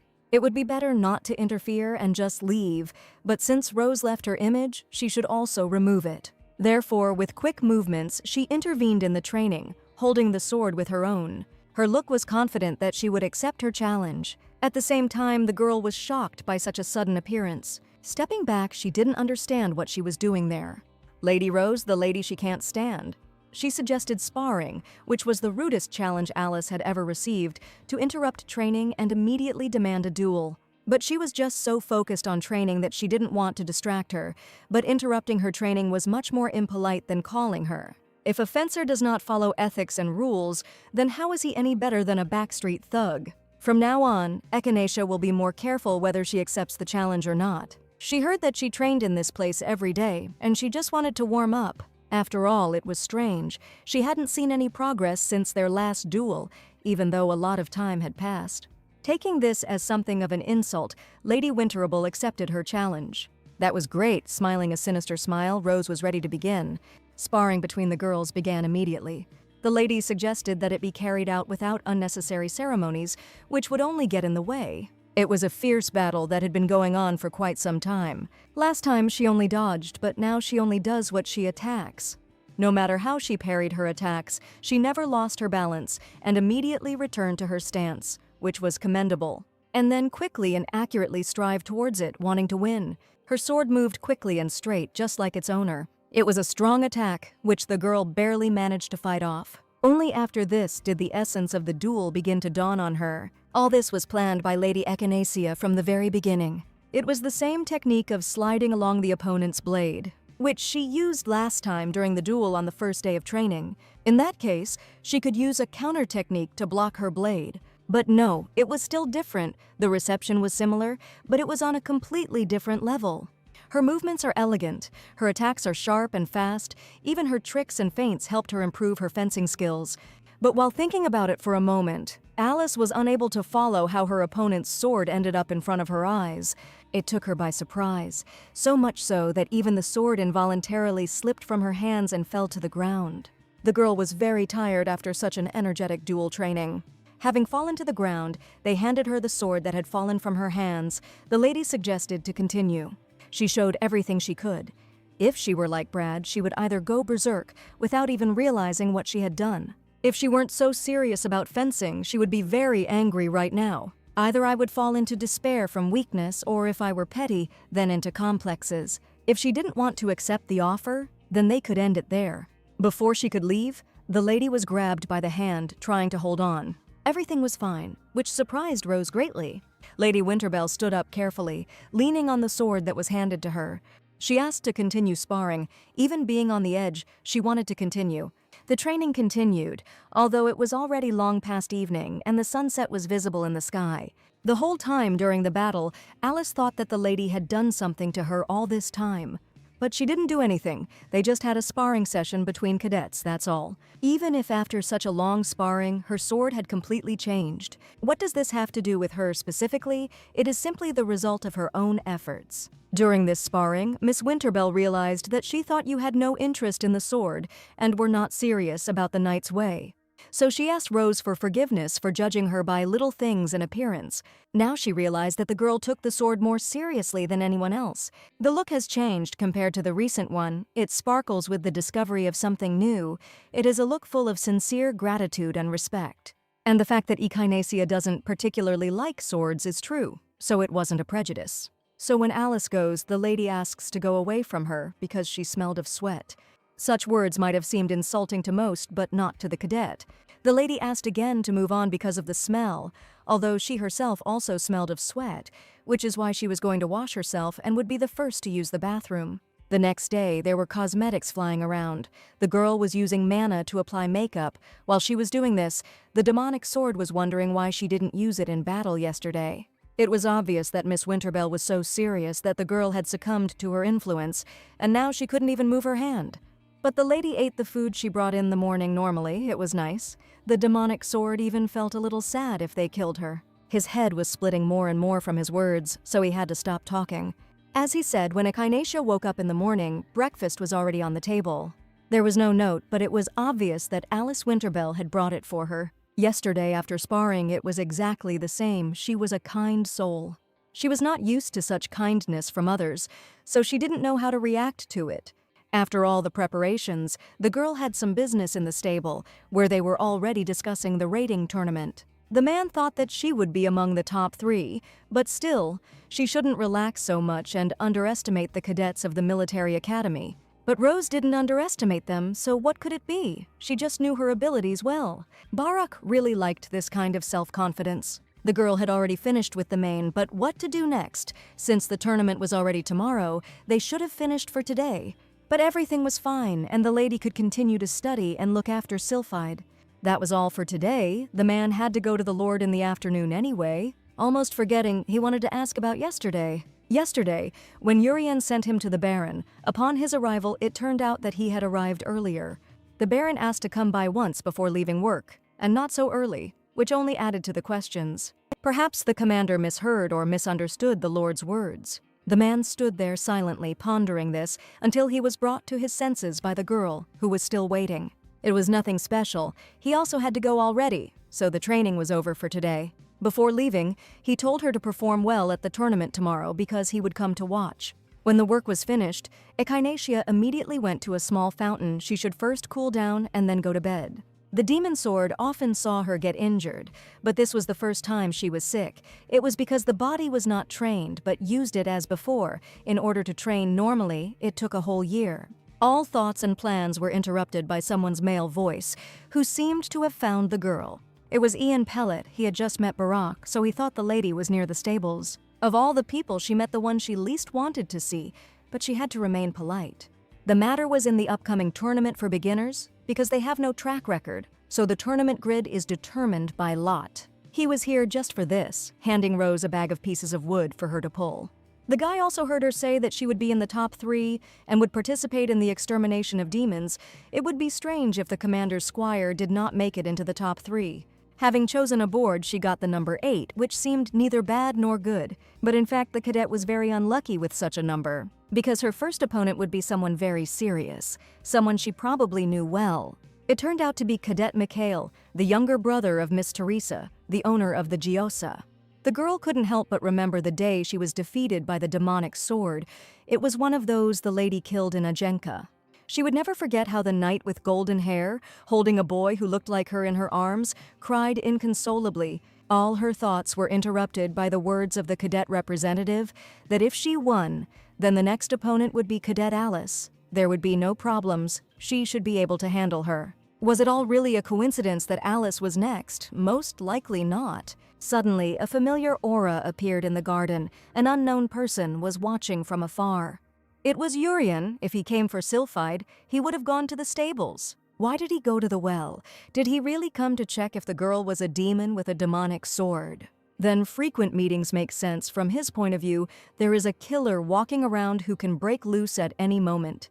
But if he has no memories, then this is indeed, as he said, his personal interest. If suddenly, as he said, just since last year's holiday, the man has been personally watching her. Such romantic stories don't happen in real life. My head is completely spinning from fatigue. Cadet Echinacea wasn't listening to Ian at all, so he tried to somehow get her attention back. Finally catching her attention, he said that Cadet Brad wanted to apologize to the lady. It seems that he had done something wrong to her during their first meeting, so he asked her to arrange a meeting to apologize. Of course, she could have easily refused. There is no obligation to accept an apology just because someone wants to apologize. But Rose didn't think this guy wanted to repent. What kind of game was this? He wanted to meet this evening if possible. At this point, the commander could not stand it any longer and decided to personally find out from Ian what had happened between the cadets. The guy tried to avoid unnecessary attention. It was just a small quarrel between cadets, and that's all. Realizing that he wouldn't tell him anything, Urian decided to ask the girl directly about it. Cadet Echinacea was a little shocked by this question. There was no need to report to Jurian what Ian Pellet and Brad were up to. That was a private matter. Besides, she is not close enough to the man to tell such details. If he wants to apologize so much, then let him come personally and find her. In the commander's opinion, the representative was unlikely to have any more business with Cadet Echinacea. The guy didn't expect this, but the man was serious. He needed to talk to the cadet. Realizing that it would be worse for him if he stayed with them, Ian quickly took his leave. Finally, that strange guy was no longer there, but now Urian remained in front of the lady. The girl did not understand what the man wanted from her, that he even drove the guy away. With an embarrassed face, he tried to look at the lady without taking his eyes off and was clearly embarrassed. He wanted to help her. These words clearly sounded very strange from his mouth, so the commander was very worried. Because he said these words so quietly, Echinacea was unable to hear it, which was no longer important. Instead, the girl should have followed him on some business. It was very strange what he wanted from Rose. They had been walking for a long time, both along the street and along the corridors of the academy. All she wanted now was to just lie down in her bed and sleep. However, the girl was walking behind him and could fully examine him from behind. His back is always beautiful, and his hair is like the finest silver threads. Finally, they reached the room they needed. While Urian found what he needed in it, the lady should wait for him outside. Echinacea had a really strong fever, so much so that her cheeks had been burning for a long time, as had her body. After some time, the man carried out of the room some strange package with unknown contents. He handed the package to the girl. It was intended specifically for her. The commander most likely noticed that the lady had become ill, so he wanted to help her somehow. Putting his hand on her shoulder, he only gave her advice that she should not overexert herself like that anymore. The package contained an ointment that only the Knights of the Azure Sky could use, antibiotic syrup and ginger tea with honey. Even the elder Barak, who was with her all morning, could not notice that she was ill. But how did Urian find out about it? It was such a strange feeling, a tingling and sweet sensation. Was he worried about her? Hoping that he doesn't remember when they first saw each other at last year's birthday party, and that they remembered each other then, I would like their meeting to take place in Ajenka. Because Rose blushed deeply again from her thoughts. The demonic sword thought that she had a fever again, but that was not the case at all. But time continued to pass, and the very day arrived when the tournament was to take place. The two boys looked at the seats where raindrops were currently falling. One of them turned out to be Michael, the younger brother of the owner of the Geos.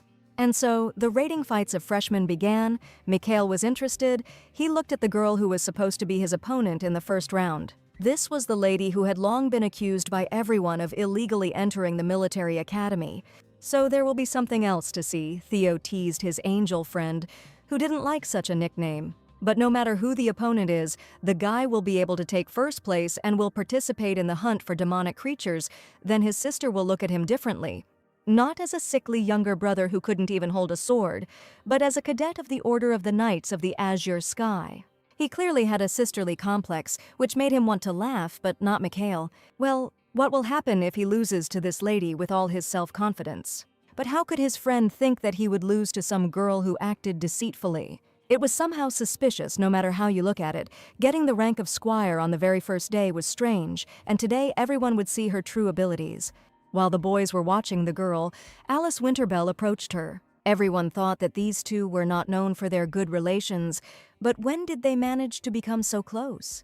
That they even smiled and laughed at each other, like real friends who seemed to never quarrel.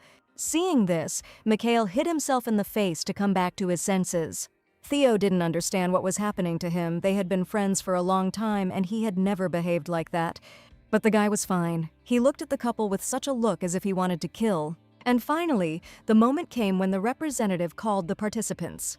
The first were Michael von Frank and Echinacea Rose, so to the winner be mercy and leniency. To the loser in this case, humility and calm. Let the swords of the duelists be filled with honor and justice. Having finished his speech, the duel could begin. Dom Frank Almari specializes in a defensive style of fencing, but allows for a powerful counterattack after a parry.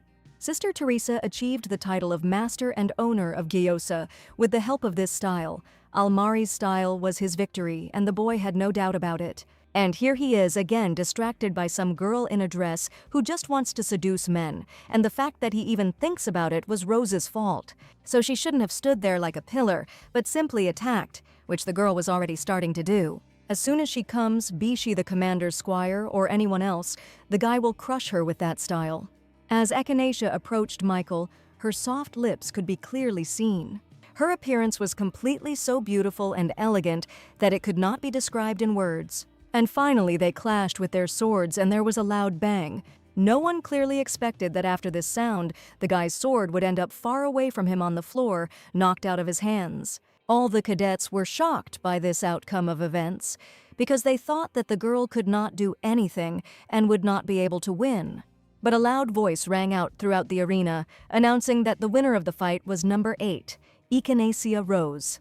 Mikhail, after such humiliation, fell into a kind of despair because how could this happen to him? He was confident in his abilities, but still lost to the girl. The girl stood confidently while the guy tried to move away from everything that had just happened. He seemed to be furious, but could not say anything. That's why he decided to run away from the duel site. It clearly wouldn't ruin his reputation. Noticing this, his friend Theo chased him through the corridors of the academy and was finally able to catch up with him. He tried to cheer him up because everything was fine, mistakes happen in life, and there was no need to worry so much. But it wasn't a mistake. Didn't the guy see what happened? But Theo didn't understand what he was talking about. If he hasn't seen it, then it's not necessary he will live his whole life in ignorance. He only sees what he understood. Mikhail tried to hide his embarrassment from his friend because it was the first time he saw a woman like his sister. They shouldn't stay in this place for so long, so the guy suggested going, but where? The answer was simple. Watch the fight to the end. They couldn't miss a single one. Even though he lost to the lady, he is not even ashamed after such a disgrace. But when the duel is over, no one will consider losing to her a disgrace. At this time, Echinacea was descending from the arena, deep in thought about something. Mikhail's fencing reminded her that Teresa had the same one when she stopped her. Naturally, since he was her younger brother, the lady had a poor memory of how she killed the guy. This happened somewhere in Azhenka, where there were many more deaths besides him that could not be remembered. But the girl remembered only sobs, like the howl of a beast, and her pride flying into pieces. It was good that now it was possible to see them alive. For this, it was worth turning back time. Mikhail took his sister as a role model and followed her example in everything. But the defensive style of fencing did not seem to suit his character. For Teresa's sake, if the opportunity arose, she would give him advice. Her thoughts were interrupted by the joyful voice of Miss Winterbell, who was happy for the girl because she showed a completely different side than during the sparring with her. It was high time for the cadet to call her by her first name, otherwise the etiquette was giving her goosebumps, and if she would treat her more simply, she would be able to practice with her again. The girl agreed to this condition, but she should have addressed her simply as Ihai, but Alice was still a little unprepared for this. But did this really require special determination? Remembering that they would fight together in the second round, the girl beamed because she had been waiting for this moment since the day of the draw. This was a bit problematic because the lady wanted to get it over with quickly and quietly. But unfortunately, she won't be able to do it again. During the duel, Rose continued to show off her new techniques and didn't forget her old ones. From such excitement, Miss Winterable's whole body trembled so strongly that even the sword showed it. How could one turn away from such eyes that were just waiting for a new fight with the girl? All she had to do was keep him company, which was also not bad. So with quick movements of her hands, she was ready to deliver the finishing blow, who once again knocked the sword out of the cadet's hands, not even giving her a chance to win. After that, everyone kept saying that she was the genius of the century, even against that same Alice, as if she were conducting a training sparring match. If you don't count her inability to use mana, she could compete even with real knights. The commander apparently knew about this, which is why he appointed him squire, but who started the rumors about illegal entry. Finally, the ranking tournament was a success, and it was evening outside. Cadet Echinacea was congratulated on winning first place in the tournament. Until the next tournament or duel, she was the first among the first years. At the general tournament, everyone will be nervous and there will be a real commotion in the upper ranks. She wanted to quickly return to the room, and then they pester her.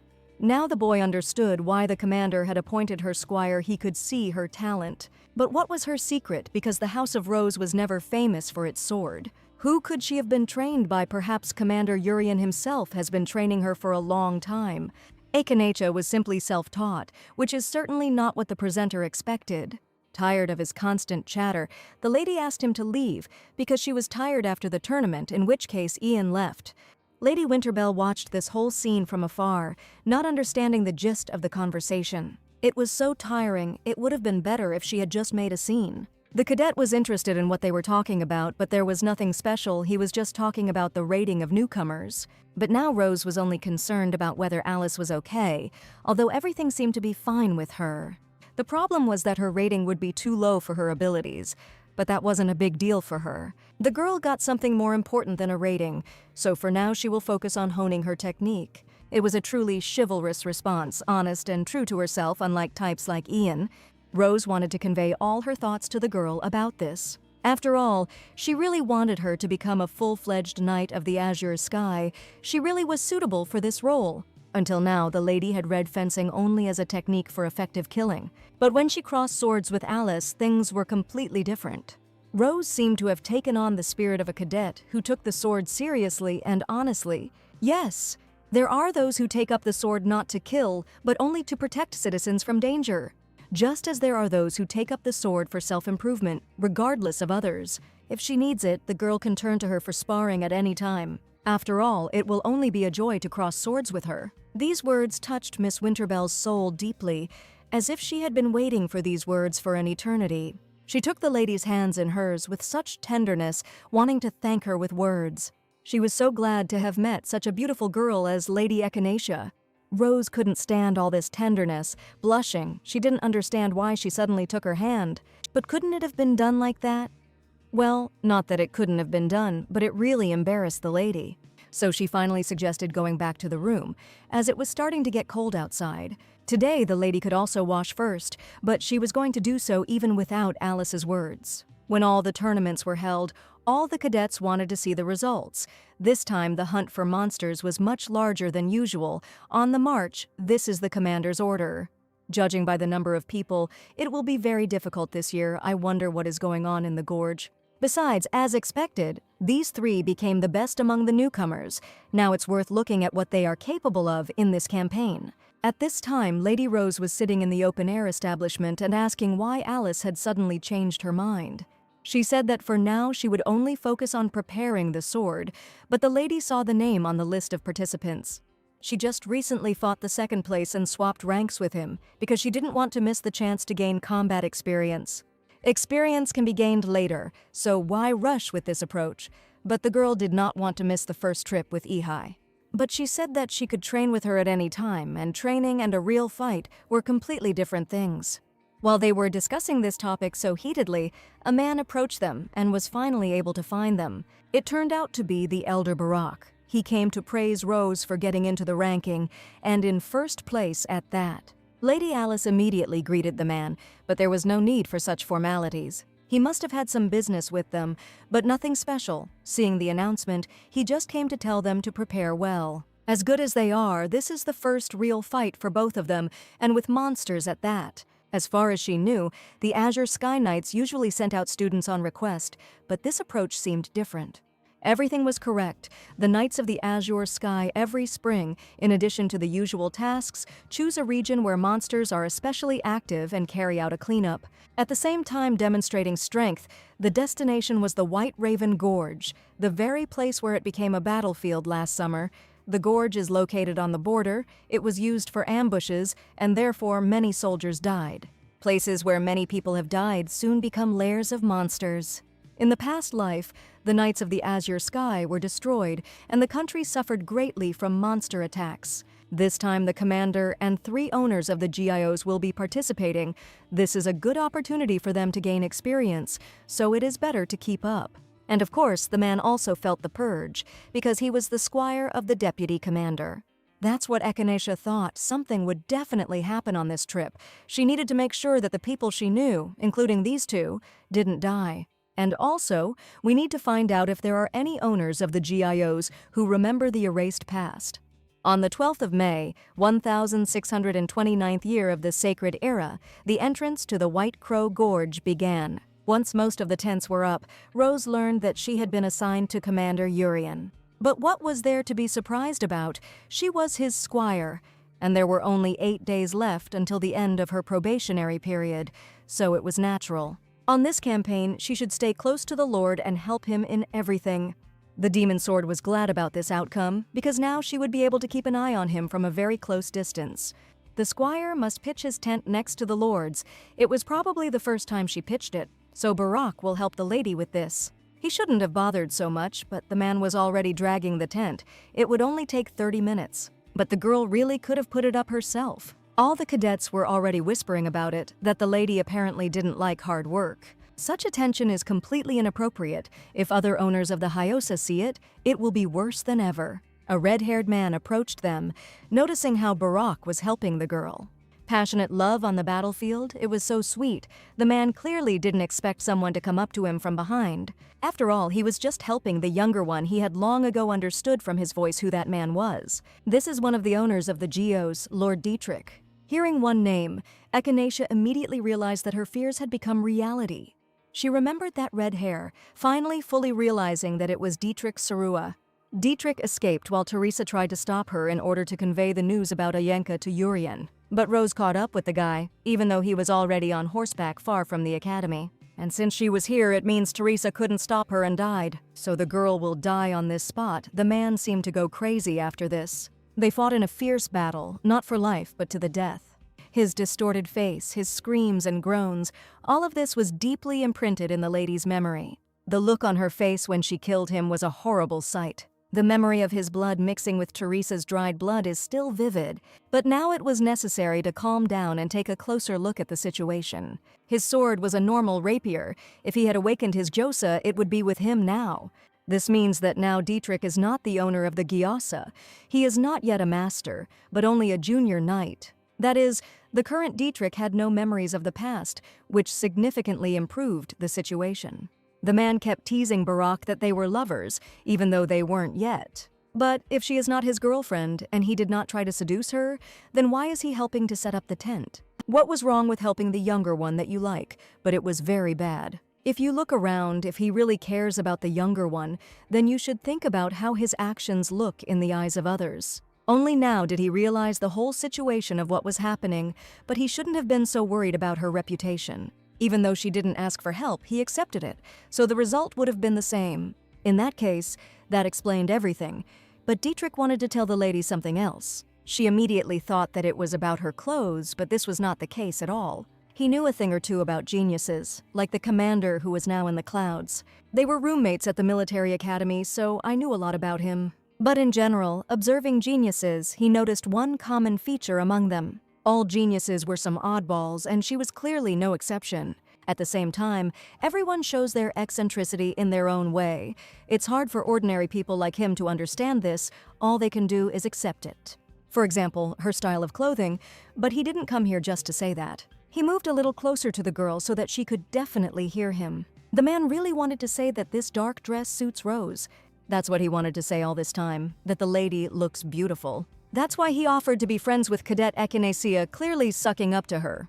Having said everything he wanted, he immediately left, wishing them good luck. The demon sword was shocked that this was the one who would soon become the master of lemming gyos. He had a very peculiar taste. But Rose was worried about something completely different. Did Dietrich really have that kind of character? Well, now the section begins. Let's learn about Geos. Today with Valder Geos, we can talk about lemming Geos. Lemming Gyosa, it has many nicknames. For example, it is the sword of conquest, the twin sword, and the meaning was the test of delight, a rapier, on the blade of which red reflections dance like flames. The materials for it are human joy, the thirst for conquest, delight, ambition, victory, the possession of feelings at the moment of conquest. And also the willingness to burn everything to achieve the goal. You can't imagine anything more boring. It is said that it resonates with the Demon Gyosa dual sword. I wonder if there is a connection with the Demon Gyosa owner. But that's all. Rose takes the already much talked about sword. It's worth waiting for the next issue. While the girl was thinking about this whole situation, Dietrich had long since gone off to talk to the other cadets. For her, it was like a storm had passed through, and not a conversation with a man. Only after this was Barak able to approach Echinacea with an apology. He wanted to help her so much that he didn't even pay attention to how it looked from the outside and how it would affect her reputation. But everything was really fine. He shouldn't blame himself so much for it. The older comrade simply helped her, not because she was a lady and could not cope on her own, but because she was a junior squire. That was true, so he shouldn't have stooped so low. Although the man was shocked by her kind words, he was pleased that the lady spoke like that. In that case, he could go, saying that he and the deputy commander of the barracks were nearby and if she needed anything she could contact them. Well, Rose had to get to work and finally set up her tent. Once I started working, it was difficult but possible, even though a lot of time had passed.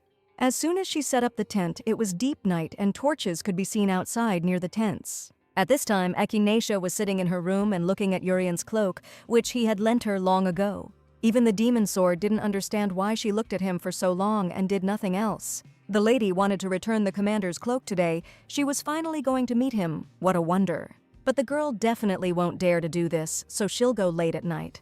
Urian had not yet returned to his tent, which was to the girl's advantage. In that case, she should have left the cloak on the bed as quickly as possible and gone to her room. Sneaking around like a mouse wasn't the sword's style, but what could she do? She couldn't meet him anymore. Having reached the right tent, the lady carefully opened it, hoping that there was no one there. But to her horror, her plans did not go at all as the girl expected and planned. There was someone in the barracks thanks to the moon, which illuminated the entire street and fell into the tent. You could see a silhouette. This aura, it was Uriana. She relaxed in vain. She should have checked first if there was anyone inside. Realizing that someone had entered the barracks, the man immediately lit the candles that stood next to him. He saw Cadet Echinacea, who was clearly frightened by what was happening. But he was more interested in what business she had come for at such a late hour. The girl tried for a long time to answer this question because she was still perplexed.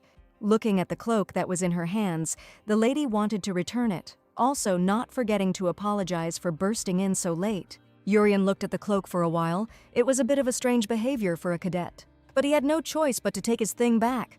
Coming closer to Rose, he took his cloak with careful and such gentle movements. Urian, today he was somehow different from usual. The girl immediately noticed this from his facial expression. He seemed upset about something. Staring at the thing in his hands for so long, the man could only ask if she really came just for this. That was true, but why was he asking her such strange things? Almost forgetting, Echinacea thanked the commander for the medicine and ginger tea he gave her last time. He was so hoping for some other words, but all he got was this. A little upset, the man still hoped that the drugs helped her. It was so, only thanks to them, the lady was able to recover so quickly. These words immediately raised the man's mood. Urian smiled so defenselessly that the girl could not take her eyes off such a wonderful smile. He seemed to smile at her with such tenderness, as if he had loved her for a very long time.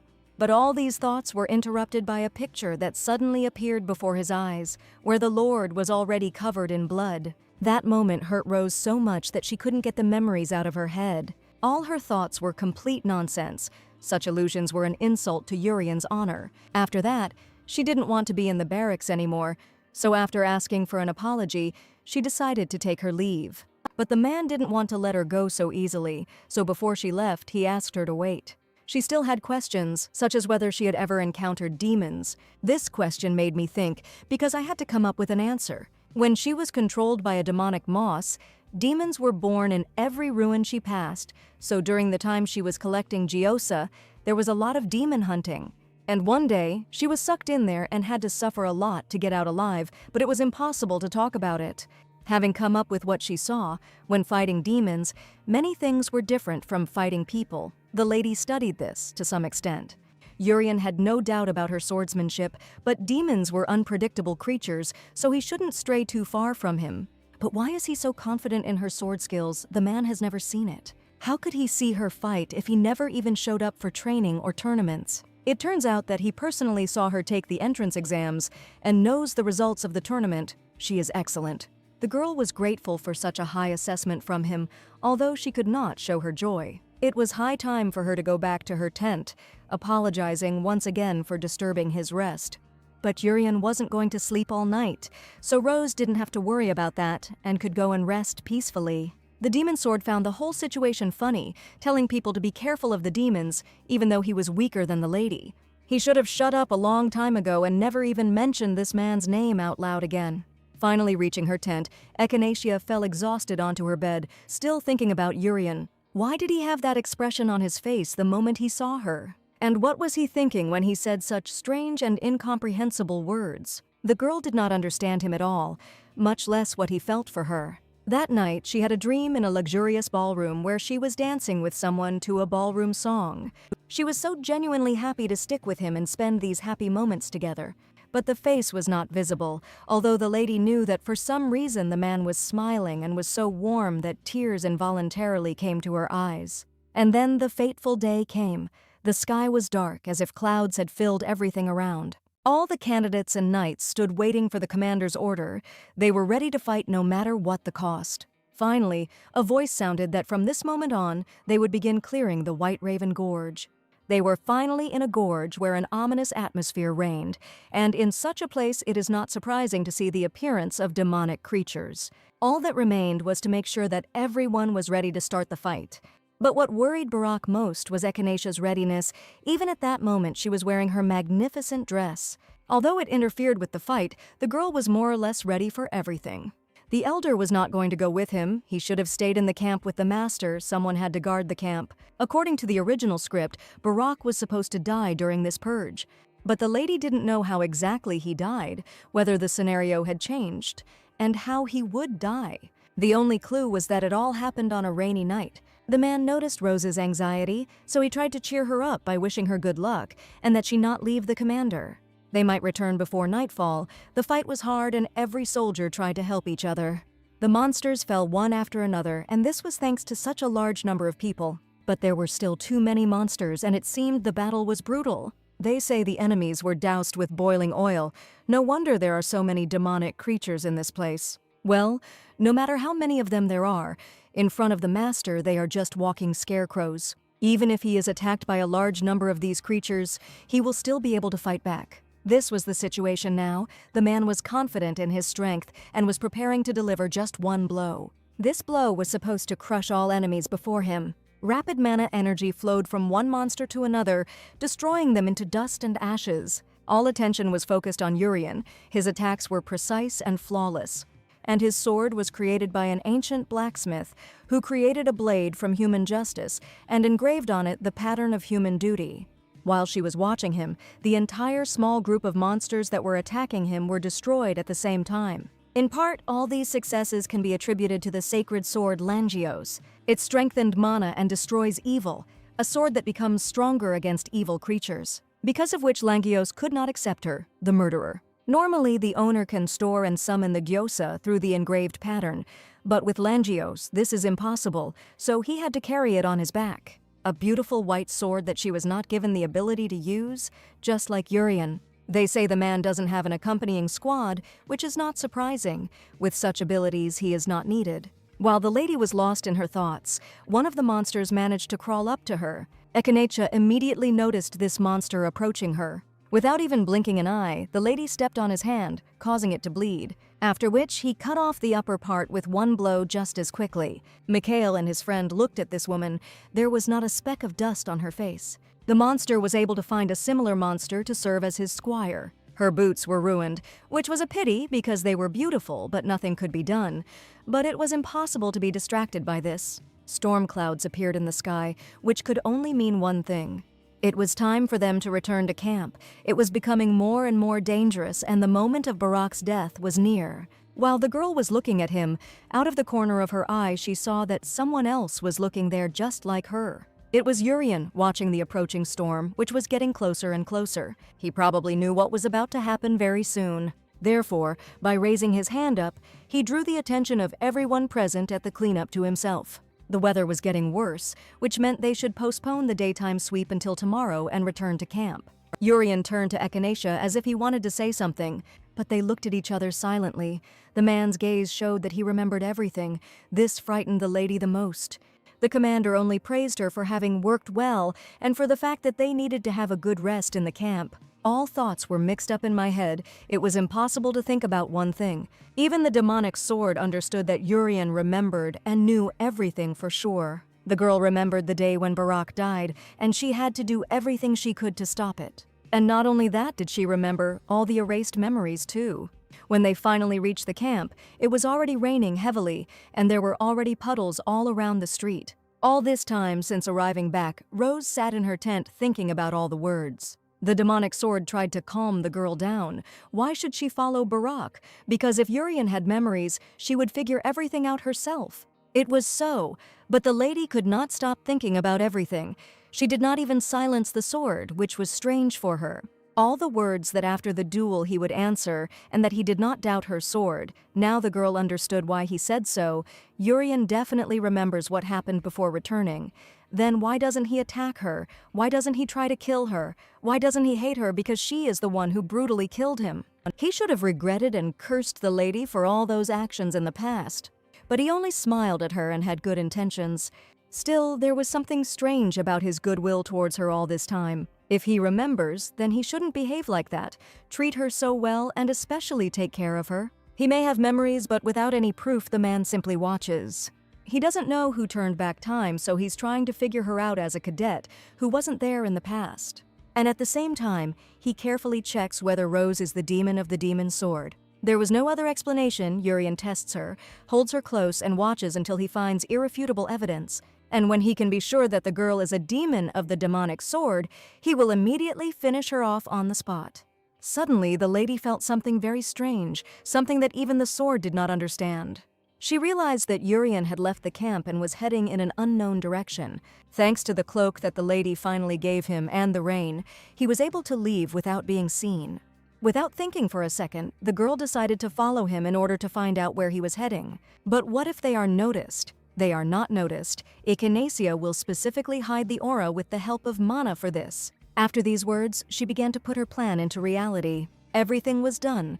With this approach, even Urian would not be able to notice them. Is it necessary to go so far that if something happens to the camp while they are gone? Rose didn't intend to follow too far. The fact that he was leaving the barracks now was probably no accident. So now was the time to figure out his goals, even in this situation. They had been walking for a very long time and had gone somewhere far from the camp, but the man still did not stop. Even the demonic sword was curious about why this guy returned to the gorge. Perhaps out of boredom, he decided to hunt demons without everyone else. Why, in his opinion, is Urian like this when he came here for completely different purposes? It seemed like he was searching for something, feeling all the rocks along the way, looking for something important to him. And finally, he felt what he had been looking for all this time, as soon as he came to the gorge. This was definitely the place. His eyes showed confidence in his actions. He carefully took out his sword to fight whatever was behind the rock. Finally, the man took out his langios, which meant it was something serious. Echinacea still didn't understand yet. She watched him. what he was going to do. All that was left was to watch his actions, and now Urian was ready to strike. He hit the rock in front of him with all his might, shattering a certain section into small pieces. What was in the rock greatly surprised the lady. She certainly did not expect to see such a thing. Through the small hole that the man had just made, someone's eyes could be seen and an ominous aura was emanating. Immediately, these monsters began to fly out one after another, finally freed. These terrible creatures turned out to be spectra. What could they be doing in such a place? This was not the most important thing, because now it was possible to understand what caused the death of the elder Barak. Specters are among the most dangerous demons. They inhabit people and control them like puppets. A master-level knight can resist, but the rest are defenseless if the specters attack the camp by surprise. Many fighters who had not reached the level of a master would be possessed and go on a rampage, and the elder Barak fell under their influence. That's why Urian came here alone.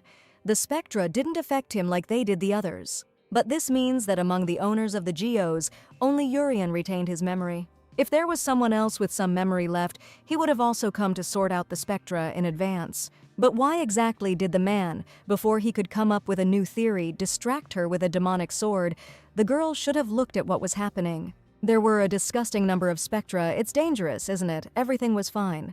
Langiosa becomes the strongest in the fight against evil. There was no need to worry about him.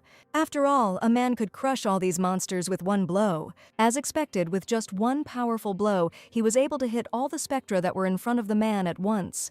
Langiosa and Urian himself were excellent in this, albeit short battle. It was impossible to take your eyes off him. He was too beautiful in this form. Having seen enough, it was high time to return, because the matter was already finished. Thank God the specters are gone, so neither Barak nor anyone else will die at their hands. It was finally possible to relax and forget about this whole situation without torturing yourself. Or maybe not. Looking ahead, Rose noticed a new threat to the lives of the camp. A huge purple portal appeared in the sky, like a black hole, sucking in everything it could. The people were in a panic, as was the girl herself, so when she saw this, she immediately rushed back. Valdergiosa did not understand what was happening, because he could not see what the lady saw. Somehow, a huge knot appeared above the camp, but why it decided to form in this particular place remained a mystery. If only Urian had known about this, he definitely would not have set up camp in such a dangerous place. So this knot appeared recently. If you get into it, you are finished. All the soldiers ran as fast as they could. They needed to evacuate as quickly as possible away from the hub. Neither Alice nor Fatima were there. It seemed the other owners of the geos had long since evacuated. But where was the elder Barak? The man was far enough away and helped other soldiers escape. Echinacea tried to call him, but he did not hear and heard only another voice. Turning around, it was Ian Pellet asking the elder for help. He checked all the cadet barracks, but he had not yet been able to inspect one of the newcomers' barracks. What kind of tent was this? There was only one answer. Echinacea rose. She had a separate barracks. Since she was the commander's squire, the senior knew where she was, but there was a knot nearby, and it was impossible for one to get through. The girl tried to shout to Barak that she was already in the camp and not in the tent, but it was useless. Due to the distance, the screams could not be heard, and due to the crowd, it was impossible to use mana. At this moment, the men had already reached the barracks, trying to check it as quickly as possible. But there was no one there. Apparently she had evacuated in advance, which was good. Once they checked, they should have left quickly. The node was already very close. Only at this moment did the lady manage to run to Barak, trying to warn them to get out of there. The elder was very happy to see Ahai in perfect order. It was like a weight had been lifted from his shoulders. But that wasn't the end of it. He felt something was wrong. Cadet Representative Ian stuck the knife into his ribs and was able to penetrate very deeply.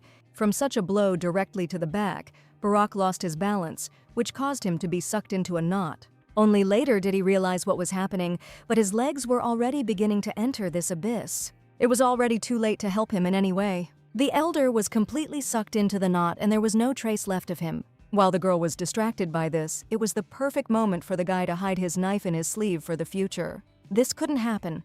Everything was well thought out. As soon as the man was no longer visible, she turned her gaze to Ian, who at this time pretended that he had nothing to do with this situation, and allegedly himself could not believe it. But everything had long been clear to Rose. She saw that Ian Pellet was to blame for all this, who pretended to be a fool until the very end because he was so worried about his elder and younger children. With every second it was becoming more and more dangerous to stay in this place. They had to run if they didn't want to get into the knot too. The eldest should have gone to a theater troupe, not to a military academy with such a talent for lying. Now was not the time for that. First, it was worth going outside, and then talking outside. Even the Baron was already calling the girl and the guy because they really should leave. Which made Ian a little scared, because in that case it wasn't just the lady who could see him. They will come now, but unfortunately Barak will not be able to. These words hit Baron Tilius hard. The owner of Salik Giosa and the second in command of Azure Sky, who once tried to stop her. Rose remembered his desperate words for her not to go outside and die with him. It was only thanks to him that people managed to evacuate earlier and close the gates. Until the demon of the demonic sword reached them, as well as everyone else. In the end, the Baron was unable to stop her, but thanks to the time he gained, many were able to escape, and now he wanted to tell him that his dearest squire was swallowed up by the rift after he himself had pushed Barak into it. Those who should have died are now living, and those who should have lived are dead. How disgusting it is. Ian Pellet is a terrible and long-rotten man. His existence is one abomination. So the girl came up with a plan to take revenge on the guy for all his actions. She decided to go to the knot, and not only for the sake of being able to save the elder, but also to drag into this hell a guy who deserved it. He clearly didn't expect the girl to want to take such a risk, and even more so to drag him there along with her, into that nightmare that is there and it is almost impossible to return. The Baron wanted to stop them and do something, but he couldn't do anything. It was already very late. They were sucked into the rift and there was nothing they could do about it, unless they went there too, which no one would allow a man to do. Even the soldiers who were next to him tried to dissuade him from going there. This knot pulled in everything that was possible and impossible, but over time it became smaller and smaller. Suddenly, a huge stream of mana began to emerge from the rift, blinding everything around. It was so bright and powerful that it was impossible to even open your eyes to look. But when all this passed, Tilius was able to open one eye and was shocked by what he saw. There was not a single living place left of the camp, and in the center there was a small hole. In this hole there were only small pieces of fabric from tents. Only that indicated that something had been in this place before. By this time the commander arrived, but he did not manage to witness the whole spectacle. But he also came too late to change anything. Once inside the rift, there was blood everywhere, and when I fell, there were splashes in all directions. They fell into the camp, but it was completely different, not like in the real world. Looking around, one could notice even more differences from the real thing. The sky was painted scarlet, and smoke was coming from everywhere. There was a battle going on all around. Unknown soldiers were fighting against each other. Echinacea once again found itself in a rift from which it had managed to escape the last time. The rift was a wound in space, cut off from the world, an unknown area. This space was created by the divine sword left by Rakia Giosa. Unlike Kairos Gyosa, which observes time, Raki Gyosa has the ability to cut through space and wander in it. Although the sword's shape is unknown and not recorded, the places where Rakia Gios walked become cracks, proving its existence. In this place, the demonic sword felt great, which is not surprising, because this rift appeared over the battlefield. Finally, the guy whom the lady had dragged into this place came to his senses, and he was clearly alarmed because he did not understand where he was and why everything around him had changed so much. They were inside the knot, even if it looked like they weren't because of all the tents. After all, what the space inside it becomes depends on the conditions in which it arose. Reikis Gios does not create a new space, but cuts off and isolates the already existing one. The girl knew everything, and therefore deliberately dragged Ian into the rift. What was she thinking when she did this? The lady must have gone crazy. All these shouts only distracted her from her thoughts, and it would be better for him to remain silent. What was wrong with this girl? From her look, it was impossible to recognize the same Echinacea Rose that he knew. It was as if she had become a completely different person, cold and cruel. The lady finally decided to voice her thoughts. She had been thinking all this time about whether to kill the guy with her own hands or leave it to the elder Barak. In general, the girl did not like killing people, no matter who they were, having already seen enough of it. I just wanted to live peacefully, wear beautiful clothes, eat delicious food, live like an ordinary person with those I love. Do not kill anyone and do not be threatened by anyone. But is it worth considering as a human someone who is difficult to even call a human? Even the demonic sword wanted its owner to use it quickly. There was no one in the rift anyway, and there was no need to be afraid.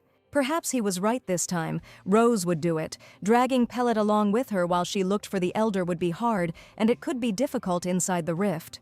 It would be better if the guy was hunting her, in which case she would laugh and leave him alone.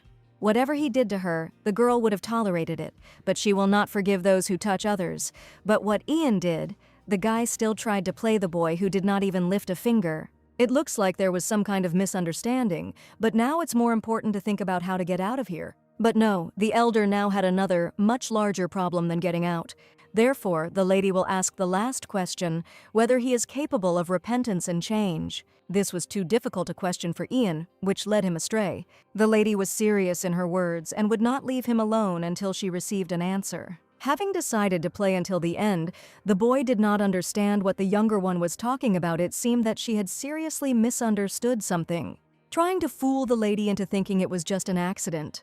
That's how it was, but even these words couldn't fool Rose's head. She knew that he wanted to finish her off. As she thought, the elder one would never change, even if he tried. The knife with which the guy tried to kill the lady fell to the ground, completely covered in blood. He should have stopped wearing his mask of innocence and shown his true face. Where did this girl get such strength from? He still didn't know a lot about her, and was unlikely to find out. The only question that remained was why he did all this. Why he treated the elder Barak like that. There was no point in hiding my true, selfish, and terrible self. In his opinion, the girl was crazy. She should let him go right now, otherwise she wouldn't live. But what could he do to her? Right? Nothing. Echinacea was tired of listening to that disgusting voice. He should have shut up a long time ago, because they were inside the node. And here there are full of monsters, and who knows what might appear. Thinking that he had finally realized the whole situation around him, one could let him go. But the question remained unanswered. Why did he do all these abominations? If his reasons seem compelling, maybe Rose will spare the boy. The guy didn't want to listen to the girl, furiously calling her crazy and a monster, which is partly true. The lady was glad that the elder had become much more frank, but he still did not understand the situation. Ian knew perfectly well why he had pushed Barak into the knot. The reason was simple. It wasn't fair to him, which made him even more angry. He went out of his way to please these arrogant knights, was a representative, carried out all duties. And some desert vagabond, not even a temporary squire, became the squire of the deputy commander. And some ill-fated girl in dresses, from the first day becomes the squire of the commander himself. Some slackers just took what should have been a guy. It's unfair. That was the whole reason, the usual envy, because of which he pushed the elder into a knot. Was that all? In her opinion, all of Pellet's efforts were nothing, just a waste of time. He's just a lazy bum who gets everything easily and doesn't know his place. A lazy person, so it seemed to him, thinking that everyone else had such an easy life. It is selfish to think that others have everything only because of luck, and for this he decided to kill a person. These words sounded as if they came not from the mouth of that very Echinacea, but from the mouth of a monster. Only after these words did the lady understand what had happened. She needed to calm down urgently. It's okay to be angry, but you have to act calmly, otherwise the demonic sword will swallow her up again. The guy urgently needed to get out of this mess while the girl was distracted. Looking around, Ian was able to find a long sword lying nearby. This was his chance, and it was not worth missing. Rose must have dropped it when she fell into the knot, and it looks like she hasn't noticed yet. Now, while she was relaxed, there was a chance to attack her before it was too late. Grabbing the sword, the elder immediately attacked her, shouting for her to die. His gaze showed confidence, since he had been in the military academy longer, so he wielded the sword much better. But she didn't know the girl's trump card. Her gaze remained calm. After all, she was more confident than he was in her victory, taking out the demonic sword and piercing him through and through. Pellet certainly didn't expect this. He didn't even have time to understand what had happened. All he saw was Rose's sword appearing out of nowhere and attacking with it. From such a blow, splashes of blood lashed the ground, leaving a scarlet streak. Ian fell. He could no longer stand on his feet, much less hold a sword. Within moments, the pain in his chest became unbearable and the blood flowed more and more. The demonic sword was only glad about this because he hadn't seen blood for a long time, which was good. The lady gave many chances for salvation, but the guy himself rejected them. As Ian bled out, he wondered only one question: who was this girl? But he will never know about this, his body no longer listened to him, and too much blood had flowed out. And again, a man died at her hands again. This is something that the lady did not want to do anymore in her new life. There was nothing that could be changed, and the demonic sword only rejoiced at the new murder, not only because of the sight of blood, but also because Rose's thirst had subsided a little, although she wasn't sure if it made her feel any better. Sword had already begun to think that she regretted what she had done, but that was not the point. But then what? The answer was simple. Echinacea finally revised its principles. Principles on how to live on. It's probably for the best. If the elder Barak had been here instead of her, he would hardly have survived. Valder Gyosa said that there would be no second chance. Now the dead cannot be resurrected. Just like in her past life, she could not lose her dear people, so now she must take the sword to protect them. If someone attacks her, the girl can show mercy, but if someone harms her loved ones, she will never forgive this, because she has no right to lose anyone else. What kind of nonsense was she talking? The damned sword didn't even understand a word of her dialogue. How could he know about this? Now all that was left was to find the elder Barak. He couldn't go far. Trying to look around, Rose only now realized what kind of monsters had been surrounding them all this time. Not only did the soldiers fight against each other, but also the huge giants devoured everyone around them. There were too many of them. All that was left was to hope that the eldest was okay. To do this, one could try to sense his presence using mana. Luckily, the elder one was not far away. Apparently, he took refuge in the barracks as soon as he got here. She must move while hiding her presence, otherwise the monsters will discover her. Finally, Echinacea reached the right tent. Opening it, Rose wanted to call the elder. But before she could do this, a sword was pressed to her throat, which barely managed to stop. Only then did the man realize who was standing in front of him, and it was the younger Echinacea Rose. He expected to meet anyone but a girl, especially in such a place. To the lady it seemed like something natural, and he shouldn't have been so surprised. But what could such a lady be doing here? More and more questions appeared in her head. Although there were many of them, it was more worth worrying about his wound that Ian had left earlier. When asked how she got caught in the knot, the answer was strange, that it somehow happened by accident. Elder Ian also came in here, but she supposedly didn't know where he was, which was for the best. It was worth forgetting this scoundrel. Now there was no time to look for him everywhere. For now, given what was going on outside, they had to hide. After all, there was complete chaos outside, and if they were noticed, they would definitely be in trouble. But the soldiers who fought so fiercely were not the worst thing in this picture. The worst were the huge monsters that devoured everyone with ease. And it would be okay if there was only one, but there were a huge number of them, and they were very different. The man watched them as they devoured each other. Until the shadow soldiers killed each other, there was no great danger. Until that happened, the man was going to find supplies in other tents. He heard that they could get out if they held out until the knot disappeared. Without a master, the best strategy was to wait it out rather than fight. Before, the girl would simply clean everything inside and wait for him to disappear on his own. But now everything was different, and she couldn't use her power under Barak. How long can they survive on supplies alone before she can draw her demonic sword? She clearly shouldn't have been thinking about such things, and a gentle stroke of her head stopped her from thinking further. The elder didn't want her to worry or be afraid, because they would get out of here alive. If Rose is scared, then she should just believe his words. He'll somehow manage with one little younger one. His words were sincere, but something was bothering him. The man's hands were tense. Even though he spoke so confidently, his body did not obey. In fact, he was very nervous, and yet the elder one smiles to calm her down. He was too worried about the lady, since he himself did not believe in himself, and spoke such desperate but confident words. This picture and the realization of everything only made Echinacea happier. The younger one was ready to accept such care for herself, even though she knew what kind of situation she was in. Although all this was pleasant, it was not worth gratitude. It was natural for elders to protect younger ones. And now they need to look for something useful that will be useful for survival. Suddenly, Rose remembered that last time, after getting out of the node, she spent some time looking for information about the exit methods. And in one of the materials found, there was one interesting hypothesis that could help them. So there was no point in keeping him in suspense. He should have suggested this option to his elder. Having lied a little, the girl was actually very interested in knots and had read a lot of books about it. Although this is just a hypothesis, it was worth proposing. A knot always has a starting point. When Roxy cuts space, this is the point from which the cut itself begins. That book claimed that the point of origin was the place where you connected with the real world.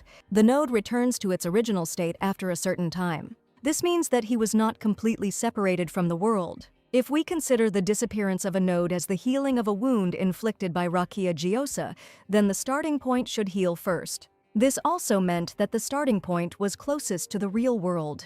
They might be able to get out through it, that was true, but there was a more serious problem. It still had to be found, but if Barak saw how the knot was formed, then it was easy as pie. Unfortunately, no. When he heard the alarm, it had already grown, but it seemed to have started in the air in the very center of the camp.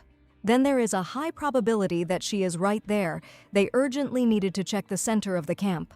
Good idea. Even if they just wait, the node will start to open from there, and when they get out, it will only be thanks to Rose.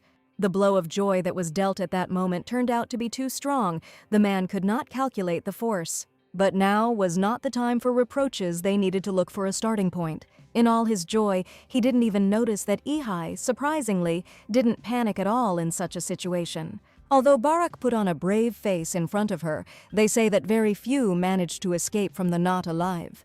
Whether they would be able to get out in that case with their abilities, it sounded like something unrealistic. The man's conscience for his behavior devoured him, and he could not help but ask the lady, why wasn't she scared, even though there were the most terrible monsters around? This question involuntarily slipped out of my mouth, but I can't take my words back. It was awkward, because she was probably just as afraid as he was, but she just didn't show it. But that wasn't the case. The girl was not afraid of everything that happened, because Barak promised to protect her. And she believed him, so she wasn't worried about what he might think. He should have trusted Rose just as much as she trusted him. Ekanacha's words sounded like bright rays of the sun that illuminated all the darkness. Confidence and charm swept away all the fear that the man once had. They promised each other to get out of this difficult situation together. But when they went outside, it turned out that there were almost no shadow soldiers left. And it looks like they can't just get through this way. Now they had to come up with another plan, which the girl already had. She just needed to take the necessary materials. One of them turned out to be a sheet that was lying on a barracks bed.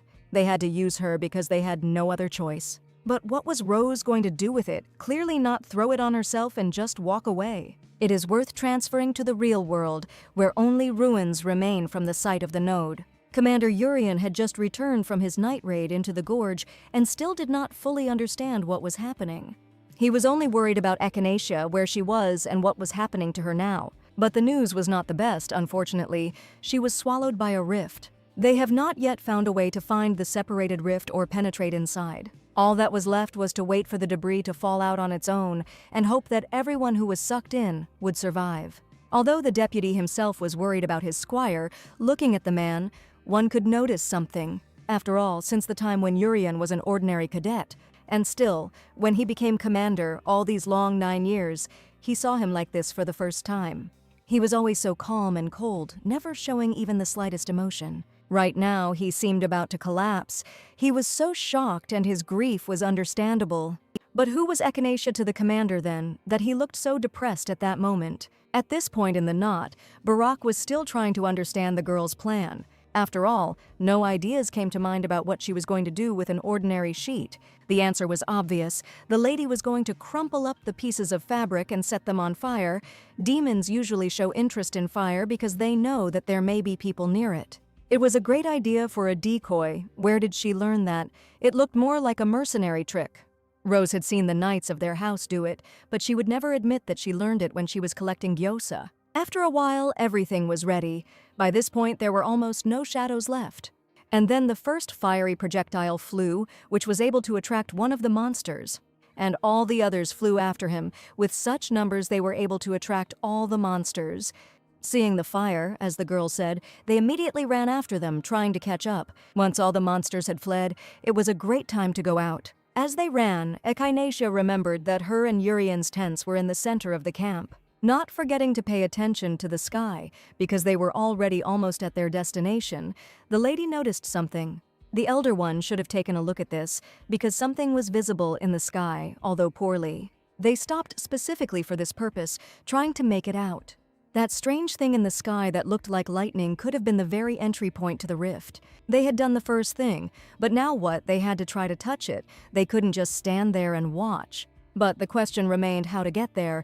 It seemed to be as tall as a 2-story building. The worst part was that Rose couldn't use mana to touch the elder. It was necessary to come up with another plan, and Barack was able to find this plan. He took out a flag from somewhere. It was clearly some kind of honor for the camp. But what the man wanted to do with it was clearly not to stand and wave at the monsters, drawing attention to himself. Thanks to the flag, if she climbs, she will be able to reach. The lady was more embarrassed by the fact that she was heavy, but there was no need to worry about that either. He would be able to support her. It seems that although she knew he had impressive muscles, she didn't think he was that big. In that case, the girl was counting on him. Once she was in the right position, Barack lifted her up, hoping she would reach him. It was hard, but he had to cope with this task, because there would hardly be a second chance. Once high enough, it would be worth checking for demons first. Luckily, they were still distracted by the fireballs, which were slowly dying out. And now, the girl was at the right height. The man was worried about her. First, it was worth touching with the sword, and not with his hand. The fear grew stronger. Would they be able to get out through such a small gap? There was nothing left to do but check. It was risky, but necessary. Plucking up her courage, Rose carefully touched the tip of her sword to the crack. But unfortunately, no one could foresee the consequences that awaited them further. What the lady saw scared her the most. All those monsters that had previously turned their backs to them were now looking at them with their glowing eyes. They felt the lady's actions, which caused them to run at full speed straight towards them. Barack also noticed such a sharp change in the situation. His heart began to beat faster and faster. Ahai had to jump quickly because they needed to get away as quickly as possible. She obeyed him, and without a single drop of doubt jumped towards the man. Even though it looked great, they had to run before the monsters got them. There were at least 100 of them, and they were all running right behind them, keeping up. The girl tried to tell him to let go, but Barack didn't listen to her. He was faster in all respects. They just had to hide. This is unlikely to work, because at this rate the monsters will soon catch up and leave no living place. There was nothing to be done. Echinacea should have used the demonic sword in such a situation, but definitely not in front of the eldest. She should have taken care of him first. The lady had to use the technique on him, hitting him right on the neck, hoping that he would forgive her. After such a precise blow, Barack began to lose consciousness. He hardly expected this. Falling unconscious, he still held Ahai, his body too heavy for her. Of course, with such muscles, but what will the owner do in that case? Once the lady had lifted the man onto her back, she had to carry him to the edge of the rift. Although the rift appears to be endless, it is actually limited to the area that has separated from the real world. Finally, the demonic sword remembered this. They found it in the rift of the temple, where the mistress suffered. The girl was able to carry Barack's body to the edge, where he would be safe. It seemed like all the demons from the rift were gathering here, so it was necessary to act quickly. But the clothes she was wearing were too luxurious for fighting them. There was nothing left to do but tear it up for greater efficiency. Having done everything that was necessary, Rose borrowed the elder's weapon. More and more monsters became visible, which made it even disgusting. They all had to be killed, and Valdergiosa would help Echinacea with this. While there was still time, the lady put away her gloves and the sword borrowed from Barack. The girl had to first summon the demonic sword through the mark on her hand. When she drew her sword, an ominous aura came out, growing stronger and stronger. How much time had passed since the last time he fought too? A lot of time has passed, but there are too many monsters, and Rose saw most of them for the first time. She took it out with the purpose of making him use his abilities, but in that case, would it be possible for him to use her entire body? But no way, the damned sword can only be used with the left hand, as always. That was also not bad, at least something after a long time. It must have been a bit of a bummer to lose control of half your body, and even more so, as the curse creeps through the veins and wants to destroy the body. The monsters were getting closer and closer and had almost reached Echinacea. It was time to start.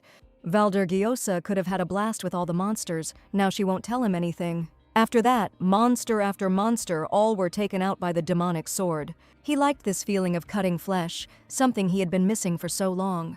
There were almost no small monsters left, and each time they became larger. But even such creatures were not a problem for them. With one blow, Valder was able to hit 3 monsters at once, and new ones were already running towards them, something vaguely resembling a human.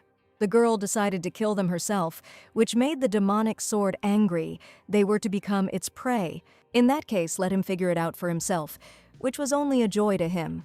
Monster after monster all died from the demonic sword in one blow. But all those monsters that were before were too small compared to the latest ones. Valder Gyosa has two main abilities. The first was a specialization in assassination. So with deft body movements, she delivered blow after blow even when she was in the air. This is a sword from the Gyo series of demonic swords that specializes in assassination, so the wielder of the demonic sword instinctively understands the most effective way to kill the target. And the second ability is body control. The thirst for murder, accumulating in the demonic sword, is converted into mana. And this mana is used by the cursed sword to control the owner's body. It was thanks to this ability that the demonic sword was able to control the bearer before awakening. Even before, when she had to fight against many enemies, Rose gave her left hand to the demonic sword, and thanks to this she got used to using her right hand. It was a bloody battle, but even despite that, the lady looked like a butterfly. She was elegant as she struck quickly and accurately at her next target, having cut something resembling a lizard into many separate pieces. The lady also noted that it was easier than before, although this place was not much easier than the last knot. However, that was several years ago, and during this time the skill has really improved. The monsters just couldn't end, and the demonic sword began to count everyone it killed. He had already killed the 50th since he started counting, going all out, but the lady didn't seem to say that the monsters' tongues should also come off. But he didn't care about it. The demonic sword enjoyed every kill, even though they weren't people. The battle had not yet ended when Barak was able to come back to his senses. But when he opened his eyes, he was not at all in the place where he fell. Because the man couldn't find Ihai, he thought that those monsters had caught up with them after all. To his good fortune or misfortune, he was able to find the lady, but he clearly did not expect to see her in such a state. How the girl confidently fought with all those monsters that were catching up with them. It was a beautiful sight to behold, for she still looked graceful during the fight. Only after some time the elder was able to see something strange. In one of her hands was the man's sword that she had borrowed earlier, but in the other hand was something much more terrible than just a sword, namely the demonic sword Valder Gyosa, which brings only destruction. And finally, Rose was able to defeat the last monster, which was the most difficult one. It was fun. The demonic sword wanted to play in the knot the same way next time, but it won't happen. The main thing now is that they were able to finish earlier than expected, and the girl should have changed her clothes before the elder woke up. But Echinacea did not yet know everything that had happened during the battle. The cursed sword noticed that Barak had already woken up. The news hit me like a blow to the heart, and I hoped until the very end that he was just joking. Unfortunately, no, and the man actually woke up quite a long time ago. But how could this happen? The lady dealt him such a blow that the man should be unconscious for at least half a day. His heart began to beat faster and faster as he saw everything. Does it matter if you saw something? You have to kill it. You can't let anyone know about it. The demonic sword sensed weakness at this moment and was able to gain control. If Barak recognized the demon sword, then it was only a matter of time before Urien found out about it. Thoughts about this were becoming more and more intense, and anxiety was reaching the brink of possibility. The girl had no choice but to grab the sword. She walked slowly towards the elder. He shouldn't know about everything. This behavior frightened him more and more, but the man hoped that he could bring her to her senses. But before he could say a word, a sword was already held to his throat. Rose could no longer think clearly. Anxiety filled her mind. The only question that worried her was how much he had managed to see. The demonic sword of Valder Gyosa, a bloodthirsty blade that enslaves its owner and causes mass murder. Any squire of the azure sky knows what a cursed Gyosa looks like. But Barak saw him with his own eyes for the first time, something that few people manage to do. The girl's question remained unanswered, which he managed to see. Unfortunately for her, the man saw the demonic sword, Valder Gyosa. It was terrible. All plans for a quiet life could be forgotten and thrown away like trash.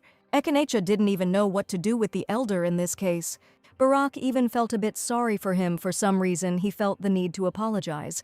But now he had a lot of questions. One of them was whether the owner of the Gios was really the master. That was true. More precisely, the lady had reached a level higher than the master, but now she had to figure out what to do next. She came into the knot to save the elder, pulling Ian in at the same time. And then he killed the guy who tried to kill Barak. And now she can't deal with him. If the girl was going to kill everyone in a row, she wouldn't have become a cadet. Even if the elder spreads rumors everywhere, she doesn't want to harm him. Rose wants to see him become a knight, just like Miss Winterbell. Still, she made the decision that she didn't want to kill him, despite everything. But if he doesn't keep it a secret that she is the owner of the gyoza, then the lady will have no choice. That's why he should keep it a secret. It wasn't a request, but an order. In principle, the man agrees to such conditions, but first he has several questions that worry him. First of all, why was she okay even though she wields a demonic sword, while Valder Gyoza is supposed to subjugate his master? It was an obvious question that the girl couldn't answer, but as long as she didn't go crazy, she would be able to maintain self-control, so there was no need to worry. Then why did she enter the Azure Sky Order with her abilities, all for the sake of getting rid of the demonic sword? Because you can get another Gyos, and this is only possible in a military academy. It turns out that if Echinacea gets another Geos, she can get rid of the cursed sword. It was a lie. She could get rid of it right now. In her case, the lady could have immediately become a knight, so why wouldn't she want to? The answer was simple. A 20-year-old master looked too suspicious, so she planned to gradually show growth in skill and become a knight by the age of 23, and she became a master, also thanks to the demonic sword, so this cannot be revealed either. It was a blatant lie. If he had succeeded, it would have been a holy sword, not a demonic one. In that case, the last question remained, why did she come to the node? That it happened this way was utter nonsense. Barak had just seen her rage. Rose came on purpose. She couldn't have just accidentally gotten inside. The answer remained the same. She came because of the man, because he got into a knot. She was confident that she would survive even inside the knot. That's why she came to save. But it was an accident. The lady accidentally tripped.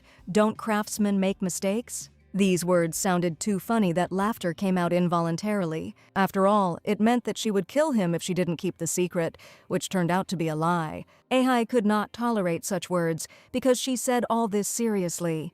Taking Barak's sword, which she had fought with earlier, she knocked him to the ground. At the same time, she put the sword to his throat, causing a small wound, which showed the seriousness of her intentions. Did this sound like a lie? The man apparently wanted to test his only life. But even after such actions of hers, the elder remained calm, although he did not expect such a reaction. He stroked the younger one's head, showing that everything was okay. After all, she didn't have to worry the man wouldn't tell anyone what he saw. She just denied it. But in any case, she saved his life. Does he really seem like the kind of person who wouldn't keep the secret of his savior? And of course he will remain silent. He won't even say anything unnecessary to the Lord. Could his words really be trusted? It was immediately obvious from his eyes that he was not lying to her and was sincere in his words. In that case, there were no more doubts, and the sword could be lowered. This time, Rose would believe his words, which were so sincere. All that was left was to apologize for the emotional wound, but the main thing was that she believed. To be honest, Barak wants to know a lot more, but that's something to talk about later. Now there was something to check, and to do that we had to go back to the starting point. There was nothing to do, so they ran to that ill-fated place. It was a shame that the younger one, whom the man wanted to protect, ended up protecting him. Moreover, he also heard death threats, but strangely, he didn't feel bad about it. Rather, watching her from the side, Echinacea looked wonderful, even in such dirty and torn clothes, especially at that moment when she was fighting monsters, trying to save him. All those feelings that the elder had towards her seemed somehow strange. He seems to have fallen seriously in love with Lady Rose. Everything was great because now they became the ones who shared secrets, so it was a good start in all respects. As they ran to the designated place, the demonic sword tried to call out to its owner. After all, it seems he understands a little why a knot suddenly appeared. The fact is that he often saw knots under the previous owner. That man, like her, also turned back time with the help of Kairos Gios. Then perhaps the knot is connected to him. In that case, it could explain a lot and was most likely to be true. Rakyogyos and Kairogyos, although different in nature, are still sacred swords. For example, Rakyogyos follows the distortions created by Kairos Gios. Anything is possible. In any case, she was the center of all the changes, because it is the lady who turns back time, and the more changes, the more often nodes will appear. The previous owner also tried to change this and that in the future, but at some point he began to live calmly, saying that one cannot change what is predetermined. Now the demon sword understood that it was because of the nodes. The more he changed, the more often cracks appeared nearby. Although the sword itself did not know for sure, all these were just guesses that were closest to reality. Well, okay. At least now the girl roughly understood the reason for its occurrence. Now it was worth thinking only about how to get out of here. Finally, they reached the center of the camp where the starting point was. But what now? The answer is simple. Rose wants to hit her again. After all, she killed all the monsters that were here, and there was no more danger. Will this help? It should, because in essence, the demons inside the node are an anomalous phenomenon created by it itself. Simply put, they're not real, and judging by how all the demons focused when she hit the starting point, it really is the node's weak point. Also, this space is created by gyos, so if you hit with the same gyos. Before she could finish her thoughts, Echinacea finally saw her reflection in one of the pools of blood. She urgently needed a mirror, which was probably supposed to be in the barracks. If she goes out like this, everyone will see the lady like this, all covered in monster blood and with a ruined dress. She was so diligently creating an image that was the opposite of the evil demon from the sword, that if Urian was outside, luckily for her, there had to be a mirror. Perhaps it was in a drawer in the man's barracks. The demonic sword was pleased to remember the old days, because the girl looked almost the same as she did then. The elder came to check on the lady, also reporting that the flask for washing was in the neighboring barracks. But there was another problem besides the demonic blood on her body. She needed to change her clothes. Maybe then Barak could lend hers, but imagining how she would look in it, that option wasn't suitable. For her information, Sir Teresa's barracks was also nearby. There might be spare clothes there that would be larger in size than his. There really was some spare clothes in Teresa's tent, which was good news. Finally, the girl could change into clean clothes and wash off all the dirt. I'll have to borrow a little stuff and hope Teresa understands. After a while, everything was ready, but doesn't Rose look strange in such an unusual outfit for her? The lady looked pretty and very good, but before they go out, they should agree on a story to avoid confusion. I'll have to hide everything, which was difficult, but the rest can be told as it is, and they'll say about the demons that they were on the level of ghouls. But why do this in order for no one to suspect them? They will simply say that the two of them dealt with the demons and held out until the node disappeared. It was reasonable, so they would do as she said, to hide the fact that Echinacea was the owner of the Hyos. At the same time, she said that Ian also got inside, and since it was still quiet, maybe the demons killed him. This bastard! If he manages to get out alive, Barak will definitely not spare him. In any case, it would become clear when they left the node. Now it was possible to go to the starting point. The elder already wanted a banner and to do everything like last time, but now, when there was no need to hide, this was no longer necessary. The girl will be able to reach the desired point with the sword even without help. Although the height was enormous, it didn't bother her in any way. The lady could easily reach the starting point with one jump, and when she was already at a sufficient distance, it was possible to strike. A blow that could split this place in 2 counts. It worked because immediately after that, cracks began to appear in the place of the white lightning. With each passing second, they became larger and larger, beginning to crumble a little. It had to work out, and the girl already felt it well. The sky was cracking before the couple's eyes. It even looked a little creepy. And now, not only small pieces but also large ones began to fall, showing the bright sky behind them. The hypothesis I once read in an old book was still working. The sky was already clearly visible a little more, and they would find themselves in the real world. Along with this, all the monsters that had been lying dead on the ground all this time began to disappear. Finally, they were able to get out of this nightmare and breathe fresh air. It was wonderful. After such a long confinement, the lady could not take her eyes off the sky. But she had to do it, because she heard someone rushing straight towards her. The commander ran to Rose. He was so worried about her that the first thing he did was hug her tightly. This was clearly not what the cadet expected to see first when she got out. Urian's whole body was shaking. She was finally back. The man was afraid of losing her again. It's as easy to lose as it was last time. You could tell from the man's face that he hadn't slept for a long time and wasn't in the best shape. But why was he looking at her like that, with such an expression on his face that he was about to cry again? It was as if he loved the lady with all his heart, even though he remembered everything. He knew that she was an evil demon, or he wanted to lull her vigilance so that he could check for himself. Otherwise, it all made no sense. Why try to tie her up? To whom was such a happy and at the same time exhausted look directed? The feelings that Urian was showing now, were they real or just a lie for personal gain? He clearly remembers the day when she destroyed him. The Lord couldn't just forget it. Rose didn't want to stay in that embrace because the more they hugged, the more thoughts appeared. He should have moved away from her. All this tenderness couldn't be real in her case. This really hurt the man because in fact he was sincere.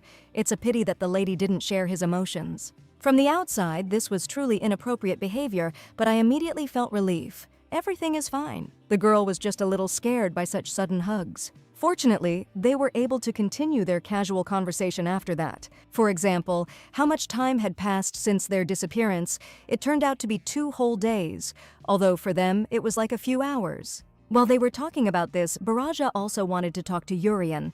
Fortunately, he was also safe, which was good news, although less so. There were many demons, but thanks to Cadet Echinacea, he managed to escape. They had discussed a plan for what happened in advance, which was now not being followed. After all, according to the lady, it was he who dealt with everything, and she had nothing to do with it. But the man stood his ground. He believed that she literally protected him from danger. Realizing that he might say more stupid things, Rose grabbed him by the shirt. In an attempt to remind him that the demons weren't so scary after all, he praised too much. Urian had long since stopped listening to their incoherent story. His gaze was drawn to the way the girl was now holding the squire by the shirt. But she pushed him away from herself. The commander was probably filled with envy, which he did not show. He didn't have to try that hard anymore, so he simply thanked them for making it back from the node safely. Upon their return, they would receive a special reward, and once again, welcome home. The Lord was not going to look at this picture anymore. When he left, it was possible to discuss what the elder had said. He promised that he would hide everything, so why say that the merit was hers? Because it was true, after all.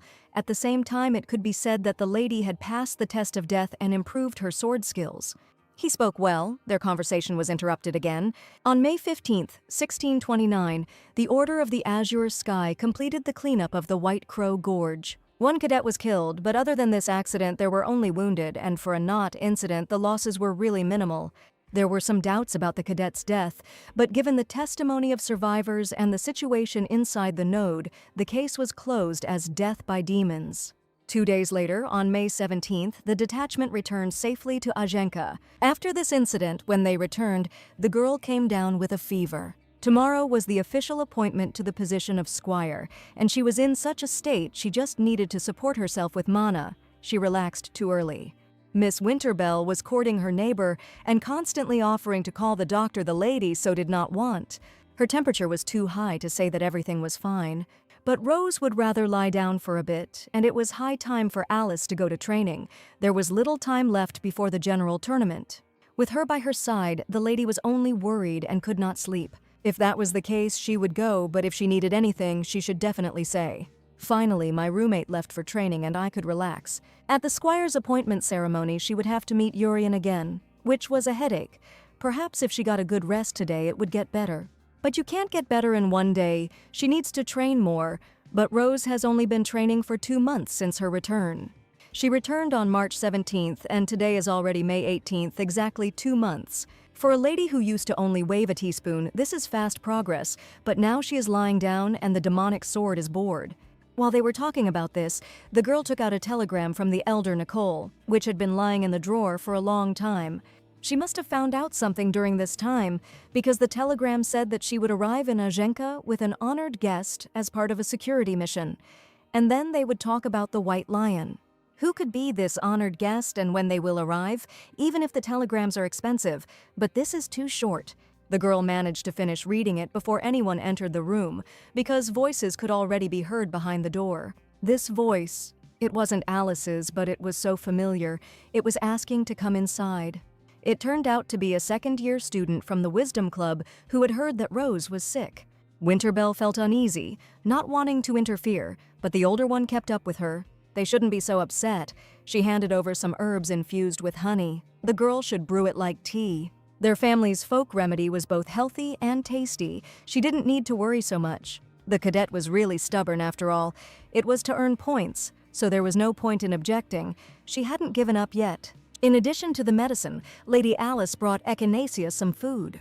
Rest is rest, but she needs to eat. She asked the kitchen to cook, so let her eat. She said she was going to train, but ended up going to the kitchen and bringing this. But when Ihai eats, she will go to train if she is uncomfortable. Then let her say, then she and the eldest will leave. All their actions were too kind towards Rose, which caused a blush to appear on her cheeks. While she was sick, they brought her food and medicine. things she would not have been able to get for some time. She was not particularly uncomfortable. Their kindness and care captivated the lady. It wasn't worth the gratitude. As a roommate, it goes without saying. Apparently, they finally made peace, but the older one had some more interesting news that she learned on the way to them. She will tell, but in exchange they will have to join the club. These words were ignored by the cadets. But they agreed that if they became friends, they would join the club together. It seems the lady never responded to this. What was bad about joining the club? There were reasons. The current clubs are somehow too politicized. And Rose just doesn't like group activities, so she didn't want to be tied down. In that case, the Wisdom Club was just the perfect option for them. But what's the big deal? The thing is that she is the founder and chairperson of the Wisdom Club, but there are no club members at all yet. So their club is neither political nor noisy, which suits them both. They will meet once a week for joint fights. Those who want to meet more often can make separate arrangements. But Fatima did not plan to recruit more than 10 people. 8 was the optimal size, otherwise complete freedom. It's a lot freer than she thought, and anyway, the only one there now is Senior Fatima, so joining with Eli isn't a bad idea. There was no group discipline to be followed, and Rose liked how she ignored the strange rumors. And the growth of skill will not look like independent achievements, but as a result of participation in the club. In that case, the answer from both sides was more than obvious. They agreed to join the Wisdom Club on these terms. Finally, Toya was able to persuade the cadets, so now she will try her best. Then they should quickly sign all the documents that she was carrying around with her. This was the basis. But now was not the time for that. They should rather read and sign the papers. Also, on May 30th, the day of the tournament, elections for a cadet representative will take place, which is natural, since it is now free. Exactly, but there were strange rumors that something bad was found in the former representative's room. But the real sensation was not this news at all. This news will make you fall over because no one expected this. That Commander Urian is going to get married soon and his bride will soon arrive in Ajenka. The news was indeed shocking, but for Echinacea it was complete horror. She was supposed to arrive tomorrow. It's not a wedding yet, just an engagement. Commander Urian's bride must be from a very noble family. It seems she was Princess Diasant. Rose couldn't listen to all this anymore. All this news was plunging her into despair.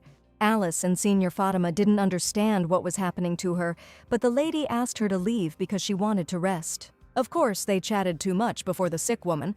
Alice will return, but only in the evening. It was clear that this was all because of the news about Commander Urian. The girl now didn't even know what to do with him. It turned out it was all a lie. Even the demon sword didn't understand whether Urian had been married last time. There was nothing like that. Before the return of time, there was no engagement or wedding.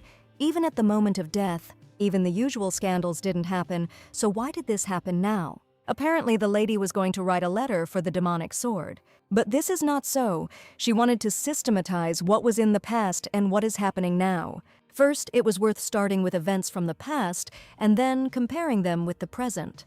The first moment was on March 17th. At dawn, the demonic sword was found in the kitchen of Rose's mansion, and at the same time, only an empty package was found. The second moment was the appearance of the sword demon, mass murders in the surrounding lands, starting with Rose's house. Now, in the present, the sword demon did not appear and there were no such victims. The third moment occurred in the spring of the same year, the expedition of the Knights of the Azure Sky against the monsters, the attack of the Spectra.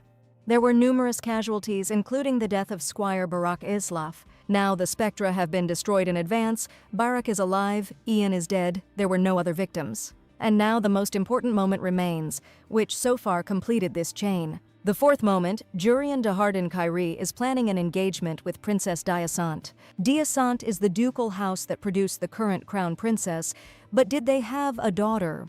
If so, then most likely the noble person who would be accompanied by Nicole's sister was Princess Diasant.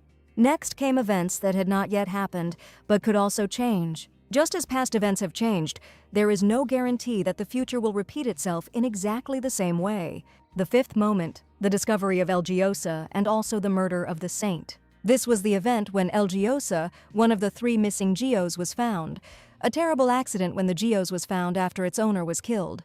The sixth event was in the winter of 1631, the creation of the Imperial Demon Extermination Squad, the complete destruction of the Sword Demon. And the seventh, in the autumn of the following year, was the destruction of Ajenka by the Sword Demon, the death of all the owners of the Geos. Along with this, the death of Commander Urian, at this point the thoughts only became darker.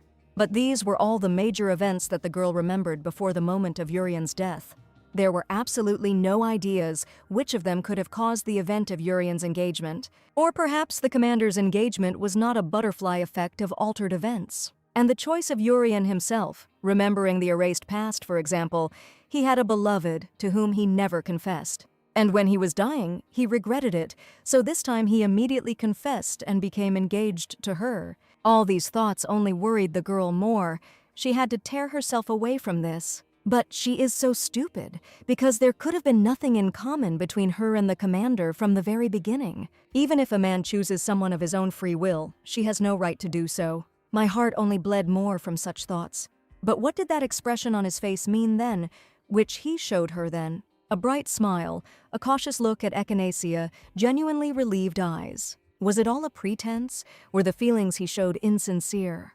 Her dark side confirmed it. How could she believe it was real? Urian remembers the sharp blade of the demonic sword that the lady swung, the feeling of it piercing the body, and the girl remembers the same thing. What did she even hope for? Did she really think they had a future?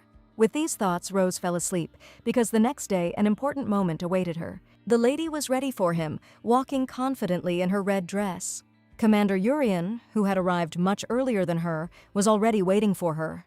Cadet Echinacea looked beautiful like a red rose. Even though her illness had not yet completely subsided, she needed to be present. With every step she took, she became closer and closer to Urian, who was waiting for the moment when she would approach so that they could begin. When she was close enough, you could see her condition. He hoped that the lady would not overexert herself and the appointment ceremony could be postponed, but since she was already here, it was worth holding it faster. The priest was surprised at this, but there was nothing to be done. The point was that the squire would always follow the Lord as his center, and the Lord must guide him with his generous instructions and responsibility. This oath was made in the name of loyalty. The squire must follow the Lord without hesitation, and the Lord must light this path with his devotion. And yet, Urian noticed her condition just by looking at the girl. Her thoughts were interrupted by the priest calling Rose's name. He asked if she could follow the Lord with unwavering faith and acquire knightly virtues. Echinacea could. Then the knight Jurian de Harden Kyrie, whether he could generously give all the best to lead the squire to the knightly path, the answer was also positive. In that case, with the consent of both parties, it would be possible to continue further. It is hereby proclaimed that Echinacea Rose has become the squire of the knight Jurian de Harden Kyrie. This vow remains in force forever until death or birth. Birth is the moment when a squire becomes a knight. If the girl becomes a knight, then this union will naturally end. In other words, it is eternal until the relationship ends through birth or death, until one of the two lays down his sword. When all that was left was to sign each other's documents, the lady wanted to talk about something. Out of habit, she called him Commander, but now she must call him Lord. Rose heard that he was engaged now. Rumors quickly spread. That was true, but Urian didn't understand where she was leading this conversation. She was clearly not in the best mood. You could see it even behind her hat. The girl congratulated him on this, but these were not sincere congratulations, but rather gloomy ones out of hopelessness. And the man saw this perfectly well, probably understanding why this was happening. Rose was about to take her leave, but he didn't let her. She said she wanted to become a knight to be happy, that was true. But does this happiness mean a peaceful life? This question troubled the Lord for a long time. It was too sudden a question, especially in such a situation, so the lady did not immediately understand what he was talking about. Simply put, if there is something she really wants, is she willing to give up her time for it? Is she willing to plunge into chaos? It's just a guess, but she certainly won't make a choice that sacrifices her peace. The words sounded as if shrapnel was piercing the body. He himself asked if her happiness meant a quiet life, and it did. But her happiness lay in a quiet life with people dear to her. And Rose will never make a choice that will harm this peace, even if she has to give up what she wants. Now the man understood the meaning of her words, which had taken so long to reach Urian. In that case, he was no longer worried and was confident. Today she can return and rest. The duties of the squire will begin in 3 days. If additional rest is needed, she can speak at any time. Finally, Echinacea could take her leave and go back to her room to heal. After this initiation ceremony, Urian headed to his office where they were already waiting for him. It was a red-haired lady dressed in a dark purple dress that suited her so well. Her smile seemed forced as she greeted His Highness. Princess Deasant should not call him so formally because his nationality is Ajenka, not Kyrie. In that case, it was understandable, but the question remained whether the man remembered her. How could one forget her? They saw each other at the wedding of her sister and the crown prince. Although he didn't think they would meet again because of the engagement issue, he first heard that she had become his fiancée. But she's not a bride yet, but the engagement will take place soon, so it makes no difference. An engagement that Urian hasn't even heard about. Was the notice sent for sure? It was for sure. It arrived 3 days before her arrival. And what will he do now? Will he refuse or not? The answer is obvious. Of course he will refuse. He knows better than anyone what refusing an engagement means in this situation. Deasant was, of course, unhappy with this. But what can you do? It is the duty of a noblewoman, although the fact that the partner in the deal was the commander was lucky. And how many noble ladies suffer from love for him, and now they all know about the engagement. Well, what will he do now? If he declares that they did not agree to this, he will draw his sword against his relatives. It was too difficult a question to answer right away. It took time. The girl understood everything after all. It was not easy to decide. By the way, she didn't care even if he refused the engagement. Frankly speaking, the lady would like him to refuse. But she doesn't have the courage to destroy everything. Of course, in case of refusal, she will definitely receive her compensation. That was enough. Urian wasn't going to listen to her anymore. The deputy would show her room. In that case, she and His Highness will see each other again later. The man was seething with anger and injustice that everything had been decided for him again. He tried to collect his thoughts, think everything over in order to make the right decision. Lady Echinaceia's words that she would not make a choice that would sacrifice peace stuck in her head. Langiosa tried to help his master with this issue, seeing how he was suffering. The man had long known which choice was the best for him, and yet the heart does not want to submit to such a decision. He needed a little time until he could refuse. Before he went crazy, Urian would make the right decision. By the time the girl returned to her room, Nicole burst in on them. But she forgot that this was not a single room and that Miss Alice was sitting in it besides Rose. It was unexpected, but the lady had not seen her sister for a very long time, much less waited for her. The hugs were so strong that they embarrassed the girl from the very beginning. Witherbell didn't understand what was going on, but apparently it was a relative of the lady, which is what it turned out to be. Only then, belatedly, did embarrassment come to her from the picture that Alice had to see. One day, the girl's sister came to visit her, and the cadet decided not to disturb them and go to evening training. After she left, Nicole immediately began to question whether the girl was Rose's friend, which she did not know for sure. But what does it mean, probably, to be honest? Her sister was worried about her, but since Ihai even made friends with someone, apparently everything is fine. She spoke as if she had no friends at all before, isn't that right? Social acquaintances can't be called friends. This was all fun, of course, but now the question was more serious. Where was the demonic sword now, after all? It wasn't some kind of toy that could just be thrown away. There was no need to worry. As far as you could see, Rose was fine. Then good, but is it certain that no one noticed this? The demonic sword wanted to say that one big guy knew something, but the girl quickly shut him up, replying that she didn't notice. Besides this, she saw a telegram that Nicole had arrived as a bodyguard, and the noble person she was accompanying was most likely Princess Deasant. Everything was exactly like that. Apparently the rumors had already spread. They asked the magician from the tower, so she volunteered to help. But she didn't volunteer just to see Rose, but why else?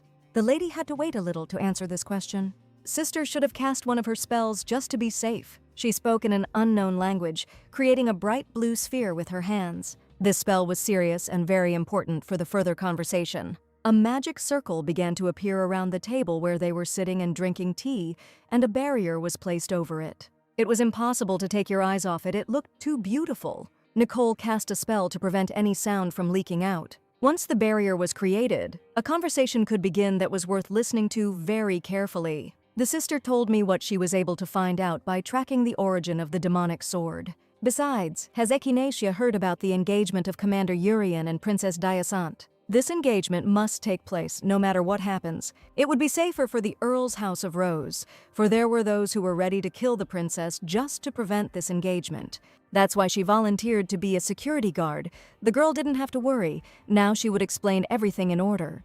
But let her first name all the direct descendants of the imperial family, except His Majesty. Their imperial family has a crown prince who is closest to power, and also Commander Urian, who is the third prince, which means that the second prince should be above him. And what was the name of the crown prince? If the lady's memory serves her right, it was Cruin de Harden Kyrie. That's all true, but did she know what his special talent was? Rose could no longer answer this question in that case. What was the name of the second prince, to which she also did not know the answer? Everyone is like that. The impression of other direct descendants of the imperial family is rather blurred. But everyone knows well about the third prince, Commander Urian, the prince of the empire and the youngest commander of the Order of the Azure Sky of Ajenka. The owner of Lengjios is also a handsome man. He has too many qualities that attract people's attention. The problem is that he shines so brightly that the other princes remain in the shadows. Not a very good situation. If he were the crown prince, there would be no problem. But he is the third prince, which means he is in a position where he should not shine. Upon joining the Order of the Azure Sky, one's citizenship changes. Strictly speaking, one is no longer a member of the imperial family. So what? Do the inhabitants of the empire consider him some kind of foreigner? Even though he changed his citizenship to Ajenk, he will always remain a prince. For now, the Kyrie Empire and the Harden Imperial House remain in his name. But what does this have to do with the Count's house? After all, the current emperor had two empresses. The first empress, whom he married while still crown prince, was in poor health and died soon after His Majesty's accession to the throne. The son she bore is the first prince, and the current crown prince is Cruin de Harden Kyrie. The second empress was the one whom His Majesty truly loved. There were even rumors that they had a relationship before his marriage to the first empress, and they had two sons, the second Prince Care and the third Prince Urian. But the empress died at a young age while giving birth to Prince Urian. Overwhelmed by grief at the loss of his wife, the emperor vowed to take no more concubines. Well, now Ahai should think about it. How does the emperor treat the third prince?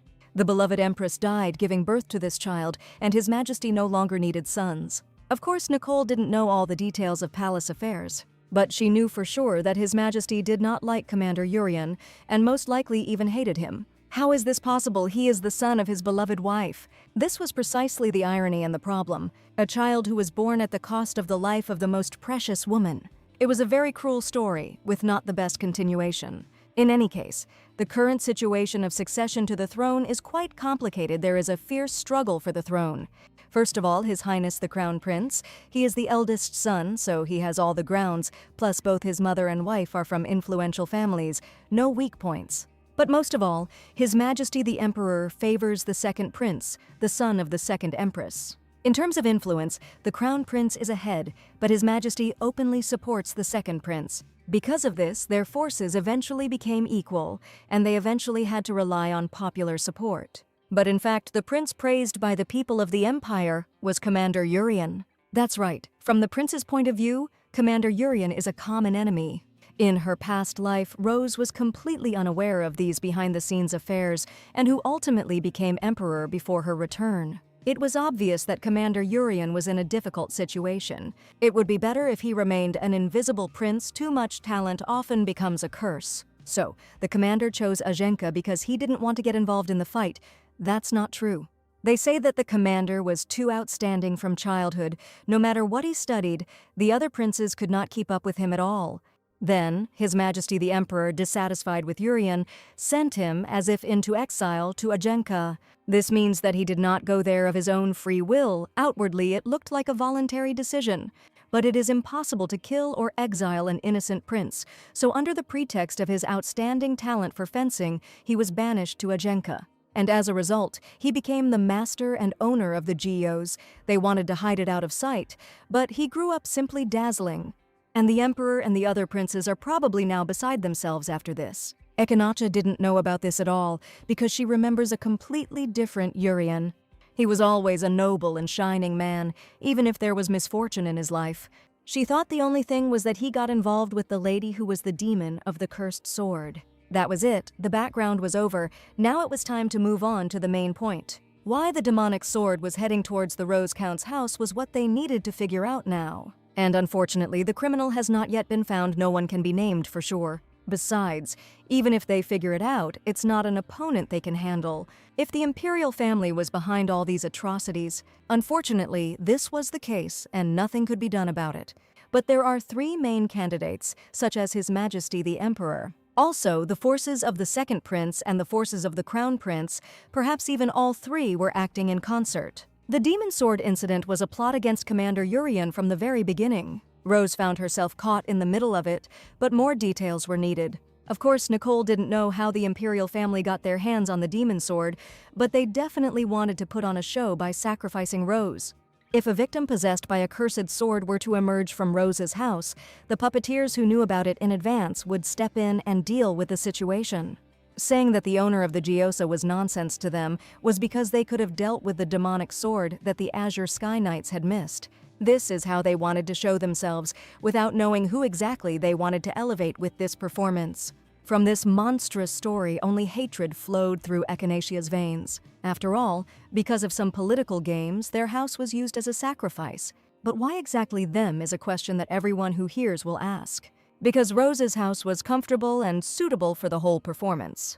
No connections in political circles, not particularly influential or wealthy nobles. There are people with talent for swordsmanship, but there is no danger of the demonic sword becoming too powerful. It was all complete nonsense. The girl remembered every moment of how it ended. An ominous aura completely enveloped her consciousness, and in her thoughts, there remained only one thing: revenge for what had been done. Even the demonic sword was surprised at how angry she was. She had a murderous aura, which was simply amazing for him. After all, it would only be to his advantage. If this continues, it will be difficult to restrain himself. Maybe he should have helped her, killed them all. It was impossible to give in to the bad words of the cursed sword, otherwise history would repeat itself. But was their house the only one that met all the conditions? Were there any other candidates for this place? There were a few more, but why Rose in particular remained a mystery. Perhaps it could have been because of Nicole. But why? It has nothing to do with it. It was only because she was a disciple of a sage. If the family she was related to suffered because of the Geos, of course the sister would not sit idly by. Then her teacher would also become interested. From their point of view, these were ideal conditions for fanning the flames of conflict. And there was enough evidence for that, so this was the only option. Ahai couldn't stand this kind of treatment towards herself. Nicole shouldn't blame herself for this. If the Tower of Magicians becomes interested, then the truth could be revealed. Why would they take such a risk? Even if you look at it now, an ordinary student followed and eventually found the trail. So Rose was chosen for some other reason. Finally, the puzzle was coming together until the return, when the Empire excluded the Azure Sky Knights and formed its own squad to suppress. Who would gain popular support and take the next throne? All of these were political games for power. If she had not been a genius once in 1,000 years, the Imperial family's performance would have been a success. They could not have imagined that the eldest daughter of House Rose would crush Urian and Ajenka and plunge the Empire into dark times. And what about this life? This time they also failed. Nothing happened, and the magic sword simply disappeared. Then the puppeteers? How did they react to this variable? But still, what did the engagement of Commander Urian and Princess Diasant have to do with the House of Rose? The thing is, those who sent the demon sword suspect Rose.